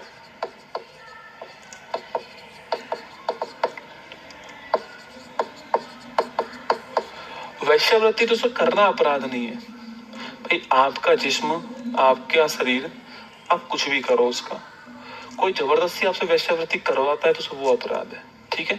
इन सबको बैन किया गया। वही आर्टिकल 24 जो है, यहाँ पे तो क्या लिखा हुआ आपके, यहाँ पर 14 वर्ष से जो कम उम्र के बच्चे हैं, इन्हें किसी भी खतरनाक कार्य में नियोजित नहीं किया जाएगा। किसी भी कारखाने में नियोजित दोस्तों नहीं, जैसे कि तमिलनाडु के आपके, तो तमिलनाडु में आपके शिवकाशी स्थान है, वहां पर पटाखों का उद्योग बड़ा फेमस है, पटाखे बनते हैं, वहां पर बच्चे लगे रहते हैं, तो ये बैन है। पटाखे उद्योग, केमिकल दोस्तों उद्योग जो है, इनमें बच्चे काम नहीं करेंगे, ठीक है, ध्यान रखना। चाइल्ड लेबर रोकना, चाइल्ड लेबर रोकना, तो ये 23 24 है। अब सवाल पढ़ो आप। संविधान का शोषण के विरुद्ध अधिकार के मानव दुर्व्यापार और बलाश्रम में दोस्तों किस किस पर निषेध किया गया है? दास प्रथा दोस्तों आपके पूछूं आपसे तो ठीक बात दोस्तों आपके, अरे ये तो होगी ना आपके भाई। दास का मतलब क्या होगा? किसी को जबरदस्ती आप काम करवा रहे हो, दास प्रथा है, बैन किया है। बेगार प्रथा मैंने अभी कहा आपसे, बैन किया है। बलात्श्रम, बंधुआ मजदूरी, बॉन्डेड लेबर जो बैन किया है। बच्चों को स्कूल भेजना, इस पे तो क्या ही बैन करेंगे। हाँ गुरुजी ये भी तो शोषण हो रहा है। जिसने दोस्तों सवाल दिया होगा ना ये पेपर में, पक्का दोस्तों उसका बचपन में शोषण हुआ होगा। अरे आप मानते कि नहीं मानते बताओ? जिसने भी ये सवाल दिया होगा उसका पक्का दोस्तों आपके शोषण हुआ होगा बचपन में, उसको जबरदस्ती स्कूल भेजा गया होगा। तभी तो उसने ऑप्शन दिया है बच्चों को स्कूल भेजना। किसमें दिया है? शोषण के विरुद्ध अधिकार में, ठीक है। तो ऑप्शन नंबर 4 नहीं आएगा भाई, 1 2 3 आएगा, ठीक है। ऑप्शन नंबर सी जो है करेक्ट आंसर, आपको ध्यान रखना है, ठीक है। चलिएगा, अनुच्छेद 23 से संबंधित बंधुआ मजदूरी उन्मूलन अधिनियम दोस्तों संसद में कब पारित हुआ? सवाल को एक लेवल और बढ़ाया गया है।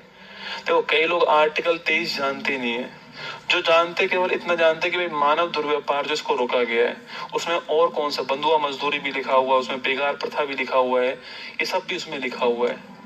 जो ये भी जान गया तो फिर कह रहा है कि बताओ कि कौन सा अधिनियम संसद में उसको इसको रोकने के लिए पारित किया आपके? तो 1976 कौन सा है? जो बंधुआ मजदूरी, जो बॉन्डेड आपके जो बॉन्डेड लेबर आपके अबोलिशन एक्ट है 1976, आपको ध्यान रखना है, ठीक है। तो option number B correct answer है, 1976 आपको ध्यान रखना है ना। चलिए, सूची 1 और सूची 2 को दोस्तों मैच करना है, करिए, आइए मैच कीजिए। आर्टिकल 13 पूछूं आपसे, दोस्तों यहाँ देख लो आप तो, मूल अधिकार से असंगत या अल्पीकरण करने की वाली विधियां। अरे आर्टिकल 13 ये तो सीधा सीधा मैच हो गया। दोस्तों आर्टिकल 16 पूछूं आपसे, लोक नियोजन के विषय में अवसर की समानता। मैंने कहा था equality of opportunity in public employment, है ना। दोस्तों आर्टिकल 22 पूछूं आपसे, कुछ दशाओं में गिरफ्तारी और निरोध, डिटेंशन जो करते हैं आपके उसे संरक्षण, ना। तो ये आर्टिकल 22 हो गया, ठीक है। आर्टिकल 18 आपके उपाधियों का अंत, ये आर्टिकल 218 हो गया।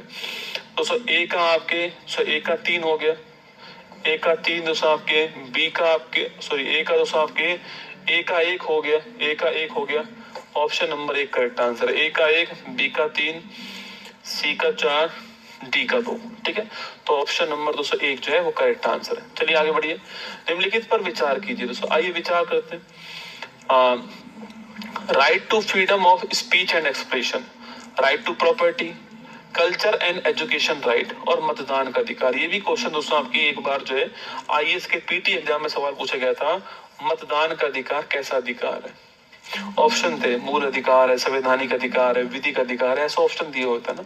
तो देखो संपत्ति का दोस्तों अधिकार जो है वो वर्तमान में मूल अधिकार नहीं है। सवाल पूछ रहा है कौन कौन से फंडामेंटल राइट है। संपत्ति का अधिकार वर्तमान में फंडामेंटल राइट नहीं है। 2 तो नहीं आएगा, ठीक है, 2 नहीं आएगा, तो ये गया, तो ये गया। ऑप्शन नंबर 1 आएगा, तो इसमें भी है दोस्तों, इसमें भी है। ऑप्शन नंबर 4 नहीं आएगा, तो इसका आंसर हो गया ऑप्शन नंबर 1। ये आर्टिकल आपके 29-30 हो गया, ये आर्टिकल आपके 19 हो गया, ठीक है। तो मतदान का अधिकार दोस्तों हमारे संविधान में मौलिक अधिकार नहीं है। आर्टिकल 326 के अंदर, किसमें? 326 के अंदर वैक्स मताधिकार का अधिकार जो है, वैक्स मताधिकार जो है यह प्रदान किया गया है। इसको इंग्लिश में कहते हैं अडल्ट सफरेज, अडल्ट सफरेज। तो ये कहाँ प्रदान किया? ये आपके आर्टिकल नंबर 326 में प्रदान किया गया, ठीक है। संवैधानिक अधिकार है, ध्यान रखना है। तो ऑप्शन नंबर ये आपको 1 करेक्ट आंसर हो गया। निम्नलिखित कथनों पर विचार कीजिए। अनुच्छेद 21 के अंतर्गत निजता के अधिकार को संरक्षित किया गया। ठीक बात है, मैंने आपसे कहा था कि right to privacy is a fundamental right according to article number 21।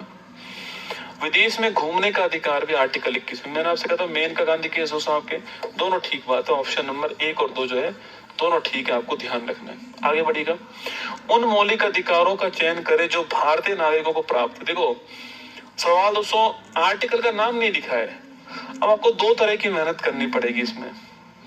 पहली बात दोस्तों आपको ये पता होना चाहिए कि कौन कौन से अधिकार केवल नागरिकों के पास में, कौन कौन से अधिकार केवल नागरिक के पास में, ये दोस्तों आपको पता होना चाहिए, पहली बात तो, ठीक है।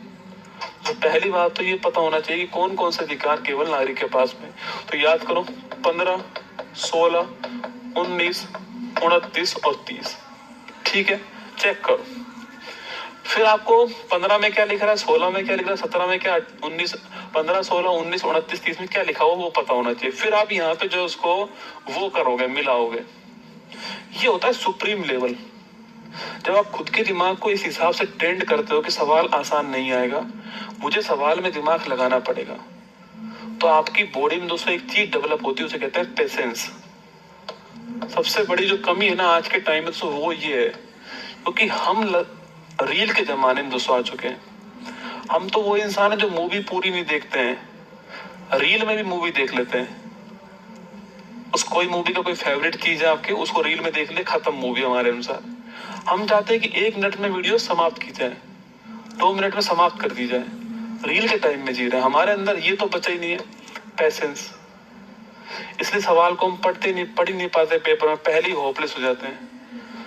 अब देखो, धर्म, मूल, वंश, जाति, लिंग या जन्म स्थान के आधार पर भेदभाव नहीं होगा। साफ बात है, आर्टिकल 15 में लिखी हुई है, मैंने बताया आपको। लोक नियोजन में अवसर की समानता आर्टिकल 16 में लिखी हुई है आपके। माइनॉरिटी दोस्तों, इनकी जो भाषा, लिपि और संस्कृति जो आपके आर्टिकल दोस्तों आपके 29, ठीक बात है। और प्राण और देश स्वतंत्रता आर्टिकल 21 है ये, पर ये हमारा इसमें नहीं है। आर्टिकल 21 जो है हमारा दोस्तों उसमें नहीं है। यस या नो? ये हमारा उसमें नहीं है, तो ऑप्शन नंबर 4 नहीं आएगा, केवल आपके दोस्तों ऑप्शन 1, 2, 3 आएगा। ऑप्शन नंबर 1 करेक्ट आंसर है। ठीक है, चलिए सूची 1 और सूची 2 को दोस्तों मैच करना है। 25, 26, 27, 28। ये आप पता नहीं आपको समझ में आ रही है या नहीं आ रही मेरी बात, पर आप मेरी पूरी फाइल देखो, सिस्टम से चल रही है। धीरे धीरे मैं आपको सारे आर्टिकल पढ़ाते भी जा रहा हूँ और सिस्टम से आपको आगे बढ़ा रहा हूँ। कोई भी ऐसा सवाल मैंने नहीं पूछा है आपसे अभी तक जो है, जो मैंने पढ़ाया ना हो और पहले आपके सामने सवाल आ गया हो। तो देखो 24 तक तो हम बात कर चुके हैं। इसके बाद दोस्तों हमारे पास में कौन से आपके, इसके बाद हमारे पास में धार्मिक स्वतंत्रता का अधिकार है 25, 26, 27, 28। आइए 25 की बात करते हैं। मैंने आपसे पहले भी कहा है दोस्तों 25 आर्टिकल में लिखा हुआ है अंतःकरण की स्वतंत्रता, फ्रीडम ऑफ कंसाइंस। मतलब कि आप किसी भी धर्म का पालन करो, उसका प्रचार प्रसार करो। आप किसी भी धर्म को ना मानो, नास्तिक हो जाओ, ये आपका स्वविवेक है, ये आपका पर्सनल मैटर है। राज्य इसमें हस्तक्षेप नहीं करेगा। राज्य का अपना कोई धर्म नहीं होगा। कई लोग बोलते हैं कि जो पंथ निरपेक्ष वर्ड है वो संविधान में भारत में उस उद्देश्य का प्रस्तावना के अंदर 1976 में जोड़ा गया। क्या इससे पहले भारत जो है वह सेकुलर नहीं था? अरे था भाई, आर्टिकल 25 में लिखा हुआ है ना कि राज्य का अपना कोई धर्म नहीं होगा। इसका मतलब क्या है? राज्य सेकुलर है। सेकुलर का मतलब क्या होता है कि स्टेट का कोई अपना धर्म नहीं होगा ना, ये साफ साफ लिखा हुआ है। तो अगला पॉइंट आपके सामने यहीं पे लिखा हुआ है कि जो हिंदू शब्द है ना, इस हिंदू शब्द में बौद्ध भी शामिल होंगे, जैन भी होंगे और सिख भी होंगे। ये तीनों बातें लिखी हुई हैं। तो आगे देखिए आपके नेक्स्ट आपके एक बोला गया जो सिख धर्म के लोग हैं ये कृपाण धारण कर सकते हैं। क्यों? क्योंकि ये इनके धर्म का मूल अंग है। तो आजकल बहस छिड़ती है कि लाउड स्पीकर लगाना चाहिए नहीं लगाना चाहिए, मंदिर के ऊपर, मस्जिद के ऊपर, गिरजाघर के ऊपर, यहाँ वहां बहुत बहस होती है ना। सुप्रीम कोर्ट साहब कहता है कि तुम्हारा धर्म पहले आया या दोस्तों आपके लाउड स्पीकर पहले आया। तो वो बोलते हैं, खुद मठाधीश बोलते हैं कि धर्म पहला आया। तो जब लाउड स्पीकर नहीं था तो उससे पहले भी प्रार्थना होती थी, उससे पहले भी अजान होती थी। तो बोलते हाँ, तो फिर लाउड स्पीकर मूल अंग कैसे हुआ धर्म का? बोलते नहीं हुआ। तो फिर जाओ आप, नमस्ते। जब वो मूल अंग है ही नहीं तो आप उसका यूज नहीं कर सकते। अगर स्टेट को लगता है कि यहाँ पर जो है इससे पोल्यूशन हो रहा है या कोई समस्या उत्पन्न हो रही तो स्टेट बंद कर सकता है। ठीक है। सिख धर्म का जो आपके धर्म है खालसा पंथ, उसको 5 कै पे डिपेंड है। जैसे कि आपके केस हो गया, कंगा हो गया, कच्छा हो गया, कड़ा हो गया, कृपाण। तो कृपाण उनका दोस्तों मूल अंग है। तो कृपाण वो धारण कर सकते हैं ना, इसलिए कहा गया सिख धर्म। एक धर्मांतरण करवाना अपराध है। धर्मांतरण करना दोस्तों अपराध नहीं है, नोट करना, अपराध नहीं है, धर्मांतरण करवाना अपराध है। आर्टिकल 25 में आपको इतनी सारी बातें दोस्तों ध्यान रखनी ही पड़ेंगी एग्जाम के हिसाब से। कोई भी क्वेश्चन आपके एग्जाम में बन सकता है, ठीक है, आर्टिकल 25 के अंदर, ठीक है दोस्तों, आर्टिकल 25 में कोई भी क्वेश्चन एग्जाम में बन सकता है। चलिए दोस्तों आगे आइए। 26 को देखिए दोस्तों, 26 की मैं बात करूं आपसे, 26 जो आपके ये धार्मिक प्रबंधन जो है आपके, अरे तो रात्रि जागरण होते हैं ना आपके, जागरण हो रहा है, देख रहे हो आप, वो कर सकते हैं। 26 में लिखा हुआ है, ठीक है। 27 लिख रहा है कि धर्म की वृद्धि के लिए टैक्स नहीं लोगे,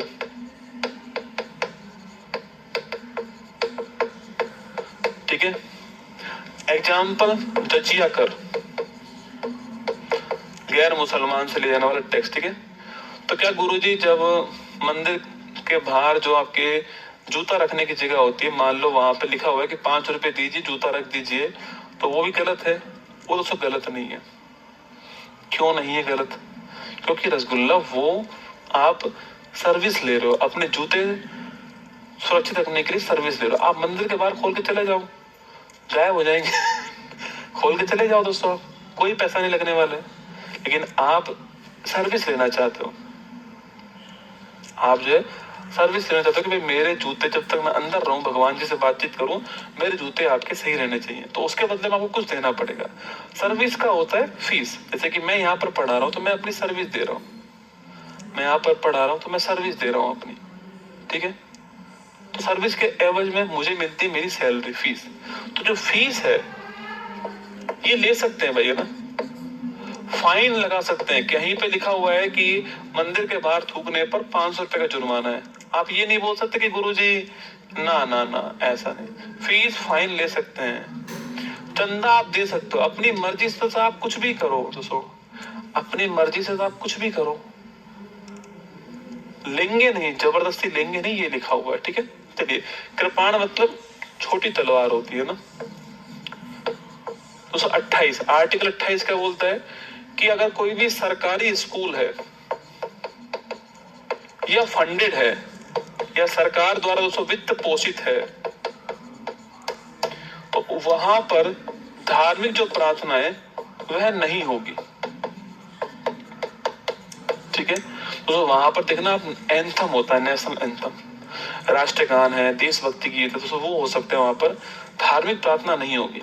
और अगर हो रही है, मान लेते दोस्तों एक गवर्नमेंट स्कूल है, दोस्तों मान लेते गवर्नमेंट स्कूल है, प्राइवेट स्कूल है, ठीक है, वहां पर कोई धार्मिक प्रार्थना, मान लेते हैं याकुन देन, आपके भी शायद स्कूल में होती कि मेरे भी स्कूल में होती थी, याकुन देन तुषार हार धवला ना, वो हो रही है, ठीक है। तो उस कंडीशन में मान लेते हमारे पास कोई जो है मुस्लिम धर्म का व्यक्ति बैठा, बच्चा बैठा हुआ है, तो मान लेते हमने हाथ जोड़े हुए हैं, तो ऐसी कोई बाध्यता नहीं है कि वो भी हाथ जोड़े, क्योंकि उसके धर्म में वो नहीं है।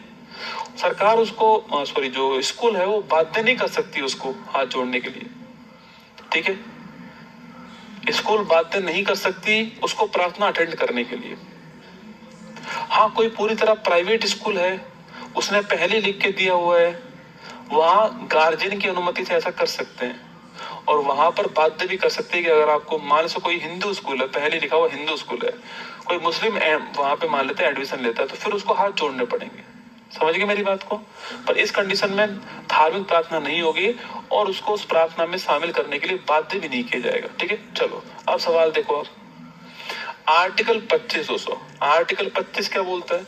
आर्टिकल 25 बोलता है कि ये देखो, अंतःकरण की जो फ्रीडम है आपके, वो आर्टिकल 25 में है। तो ए का 204 हो गया, ए का 4 केवल एक में ही है। आर्टिकल 26 आपके प्रबंधन का अधिकार, बी का 201 हो गया, 27 हो गया टैक्स नहीं लेंगे, सी का 2 हो गया, 28 हो गया आपके धार्मिक शिक्षा जो है आपके सो इसके बारे में, डी का 3 हो गया। तो ऑप्शन नंबर 1 करेक्ट आंसर, ध्यान रखना। चलो आगे आओ, भारत के संविधान का कौन सा आर्टिकल अल्पसंख्यक वर्गों के शैक्षणिक संस्थान स्थापित करने और संचालित करने का अधिकार प्रदान करता है? ठीक है, देखिए दोस्तों, अब हमारे पास अधिकार आ गया कौन सा दोस्तों, आपके आर्टिकल 29 और 30। देखो हम बारीक चीजें दोस्तों पढ़ते नहीं है ना, हम क्या छोड़ देते हैं बारीक चीजें, है ना, हमें लगता है कि हमें तो आता ही है। दोस्तों ये सबसे महत्वपूर्ण आर्टिकल है आर्टिकल 29। एक्चुअली में दोस्तों यहाँ पर जो माइनॉरिटीज हैं उनके लिए यहाँ पर 3 अधिकार दिए गए हैं कि वो अपनी भाषा, अपनी लिपि और अपनी संस्कृति का संरक्षण कर सकते हैं। तो जो माइनॉरिटीज हैं आपके, ये माइनॉरिटीज अपनी भाषा, अपनी लिपि और अपनी संस्कृति जो है इसका संरक्षण कर सकते हैं। तीनों बातें ध्यान रखनी है, इसके अलावा कोई और बात संविधान में नहीं लिख रही है। सवाल पूछेगा निम्न में से कौन सा शब्द आर्टिकल 29 में नहीं लिखा हुआ है, भाषा, लिपि, संस्कृति, शिक्षा मान लेते हैं, शिक्षा वर्ड नहीं लिखा हुआ है, भाषा, लिपि, संस्कृति ही वर्ड लिखा हुआ है। ठीक है, अगला आपके आर्टिकल 30 उसे क्या बोलता है, आर्टिकल 30 बोलता है कि जो माइनॉरिटीज हैं ये अपने शैक्षणिक संस्थान जो है इनकी स्थापना कर सकती है, बिल्कुल कर सकती है, और चाहे तो इनका प्रशासन भी कर सकती है, जैसे कि मदरसे होते हैं। ये दोनों अधिकार दिए गए यहाँ पर। हमारे यहाँ दोस्तों माइनॉरिटी जो आपकी वो किस आधार पे है, धार्मिक आधार पे। हमारे यहाँ पर माइनॉरिटी लैंग्वेज के आधार पे नहीं है, धार्मिक आधार पे। और कुल मिला के हमारे यहाँ पर 6 दोस्तों माइनॉरिटीज है। कौन कौन सी आपकी, मुस्लिम है, जैन, बौद्ध, सिख, पारसी और ईसाई। तो हमारे यहाँ पर 6 आधार पे क्या माइनॉरिटीज आपको ध्यान रखना है। तो धार्मिक आधार पे माइनॉरिटीज हमारे पर, लैंग्वेज के आधार पे माइनॉरिटीज हमारे यहाँ पे नहीं है। ठीक है, चलिए सवाल बोल रहा है कि भारत के संविधान का कौन सा आर्टिकल माइनॉरिटीज वर्गों के शैक्षणिक संस्थानों स्थापित करने और प्रशासन का अधिकार है। अब देखो 29 भी ऑप्शन में, 30 भी है, दोनों दोस्तों। हम पर सोचते हैं कि हम 29-30 को ऐसे पढ़ लेते हैं, इसका आंसर 30 होगा। क्या होगा, 30 आंसर। आगे बढ़े दोस्तों, आपके निम्नलिखित कथनों पर विचार कीजिए। डॉक्टर भीमराव अंबेडकर ने अनुच्छेद 32 को संविधान की आत्मा और हृदय कहा है। ठीक बात है, मैंने आपको पिछली क्लास में पढ़ाया था कि जो आर्टिकल 32 है, अब बाबा साहब अंबेडकर जी का कहना था कि भाई अगर आर्टिकल 32 नहीं है ना तो मौलिक अधिकारों का कोई औचित्य नहीं है। सोच के देखो, आपके पास समानता का अधिकार है, उल्लंघन हुआ तो क्या करोगे, कुछ नहीं करोगे। तो हमारे यहाँ पर हेलमेट पता है क्यों लगाते हैं, क्योंकि चालान कट जाएगा। खुद की खोपड़ी सुरक्षित रहेगी इसलिए थोड़ी लगाते हैं, चालान कट जाएगा तो इसलिए लगाते हैं हेलमेट। आप भी मानते हो ना ये बात मेरी कि चालान ना कटे तो इसलिए लगाते हैं। तो हमारे यहाँ पर दोस्तों दंड जो होता है ना, उस कारण हमारे यहाँ पर नियम जो है उनका पालना दोस्तों होती है। दंड जो होता है आपके, उसके कारण नियमों की पालना। अरे बाल किशोर श्रम अधिनियम दूसरा है, रिटोपा है, कमेंट किए जा रहे हैं। बंधुआ मजदूरी वाला हुआ है 1976 आपके, बाल किशोर दोस्तों अलग नियम है। अच्छा मैं क्या बोल रहा था, हाँ, संविधान की जो आत्मा और हृदय जो आपके, सवाल पूछूं आपसे, संविधान की जो आत्मा हृदय है ये जरूरी है, क्योंकि इसी में लिखा हुआ है कि अगर आपके मौलिक अधिकार उल्लंघन होता है तो सुप्रीम कोर्ट गारंटी प्रदान करेगा कि वो आपके मौलिक अधिकार आपको वापस दिलवाएगा। इसके लिए 5 रिट जारी करेगा। मैंने पिछली क्लास में लिखवाया था आपको, 5 रिट होंगे आपके। 5 रिट कौन कौन से होंगे आपके, हैबीज कॉर्पस याद करो, बंदी प्रत्यक्षीकरण, मैंडमस याद करो, परमादेश, और क्यों वारंटो अधिकार परीक्षा, मैंने कहा था प्रोहिबिशन प्रतिषेध आपके, और आपके शहरी सरी उत्प्रेषण याद है आपको। मैंने फिर आपसे कहा था कि हैबीज कॉर्पस आपके सह शरीर जो है उसे दोस्तों आपके कोर्ट के सामने पेश करो ना। और मैंडमस मैंने आपसे कहा था कि सो परमादेश हम आदेश देते हैं। क्वियो वारंटो मैंने आपसे कहा था अधिकार परीक्षा, तुम्हें क्या हक है, अपने क्षेत्र से बाहर काम कर रहा था, पटवारी है ना, पटवारी चालान काट रहा था, याद है आपको। हाँ सो, और प्रोहिबिशन और सरी जो है प्रतिषेध उत्प्रेषण जो आपकी, ये अपर कोर्ट जो है लोअर कोर्ट को जारी करती है ना। चलो अब कथन तो हुई है, कारण देखो, भारतीय संविधान का अनुच्छेद 32 मौलिक अधिकारों के अतिक्रमण उल्लंघन के विरुद्ध प्रभावी उपचार का प्रावधान, इसीलिए तो इसको संविधान की आत्मा का है। ठीक बात है, तो ए भी सही है, आर भी सही है, ए और आर दोनों सही है। ठीक है, कथन भी ठीक है और आपके कथन का जो कारण है आपकी वो भी ठीक है। ये दोस्तों आर्टिकल 32 आपके सामने यहाँ पर। ठीक है, ये दोस्तों लास्ट क्वेश्चन था। अब सुनिए मेरी बात को दोस्तों, हम लोग क्या है यहीं पर पढ़ के नहीं संविधान के मौलिक अधिकार को समाप्त कर देते हैं, ठीक है, पर दोस्तों ऐसा नहीं है। फिर कैसा है गुरुजी? दोस्तों होता क्या आपके इसके, अरे मैंने कहा आर्टिकल 12 से 35 जो है ये मौलिक अधिकार है, मैंने 12 पढ़ा दिया आपको, 13 पढ़ा दिया, और 14 से 32 मैंने आपको पढ़ा दिया। तो इसके बाद क्या? तो इसके बाद क्या? इसके बाद 3 आर्टिकल है ना, 33 है, 34 है और 35 है। हमने पढ़ा ही नहीं इसके बारे में। पेपर में सवाल जिस दिन आएगा उस दिन पढ़ लेंगे गुरुजी, उससे पहले तो क्या ही पढ़े दोस्तों। 33 ये बोलता है कि जो भी हमारे सैन्य बल है, दोस्तों हमारा आईटीबीपी है, सीबीआई, दोस्तों हमारे पास जो भी सैन्य बल दोस्तों हमारे पास में जितने भी हमारे पास में हमारी मिलिट्री फोर्सेज जितनी भी है ना, इसके अलावा हमारे पास में रो है, सीबीआई, दोस्तों आईबी हमारे पास में, इनके मौलिक अधिकारों को संसद सीमित कर सकती है, ठीक है। तो जो सैन्य बल है और जो खुफिया एजेंसी है, सैन्य बल दोस्तों आपके, इसके अलावा रो है, आईबी है, सीबीआई है, इनके जो मौलिक अधिकार है इनको संसद सीमित कर सकती है। क्या बात कर रहे हो गुरुजी? सही बात कर रहा हूँ, संसद सीमित कर सकती है, ठीक है। तो मान लो ये लिखा हुआ है कि भाई निर्बाध घूमने का अधिकार है, ठीक है, लेकिन रो का जो अधिकारी है उसको सीमित कर सकती है कि आपको कहीं नहीं जाना, आपको यहीं रहना है, संभावना है। तो ये संसद कर सकती। किसके पास पावर है? पार्लियामेंट के पास पावर। तो सुना आर्टिकल 34, तो सुना कहीं पर मार्शल लॉ लगा हुआ है, ठीक है, सैन्य कानून लगा हुआ है, मार्शल लॉ लगा हुआ है।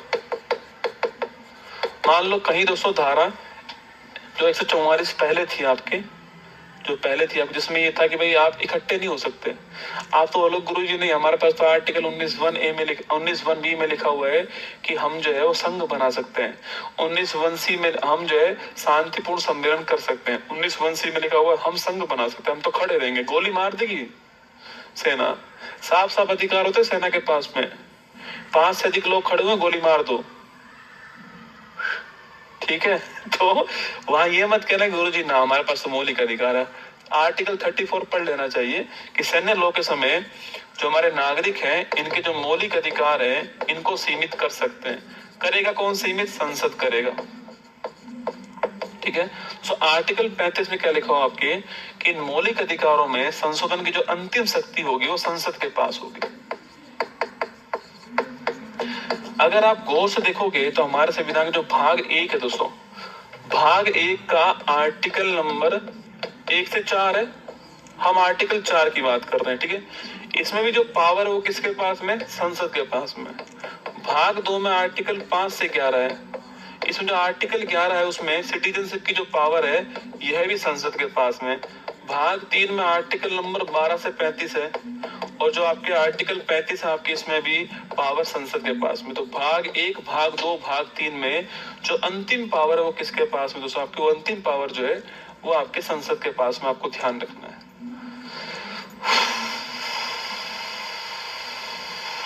नेशनल एंथम में तो आना ही पड़ेगा रसगुल्ला, नेशनल एंथम में तो आना ही पड़ेगा यार, कैसी बात कर रहे हो? मैं कह रहा हूँ धार्मिक प्रार्थना जैसे सरस्वती वंदना है उसमें, ठीक है, उसकी बात।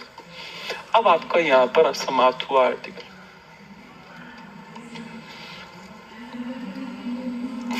अब बताओ आप कैसा लगा आपको? ये हमारे तो मौलिक अधिकारों के बारे में सब कुछ मैंने आपको लिखा दिया। जो भी सवाल बन सकते थे मैंने आपको लिखा दिया। पॉलिटी कितने दिन चलेगी? पहली क्लास में सब कुछ बोला था कि 16 दिन चलेगी। बार बार क्यों पूछते हो आप?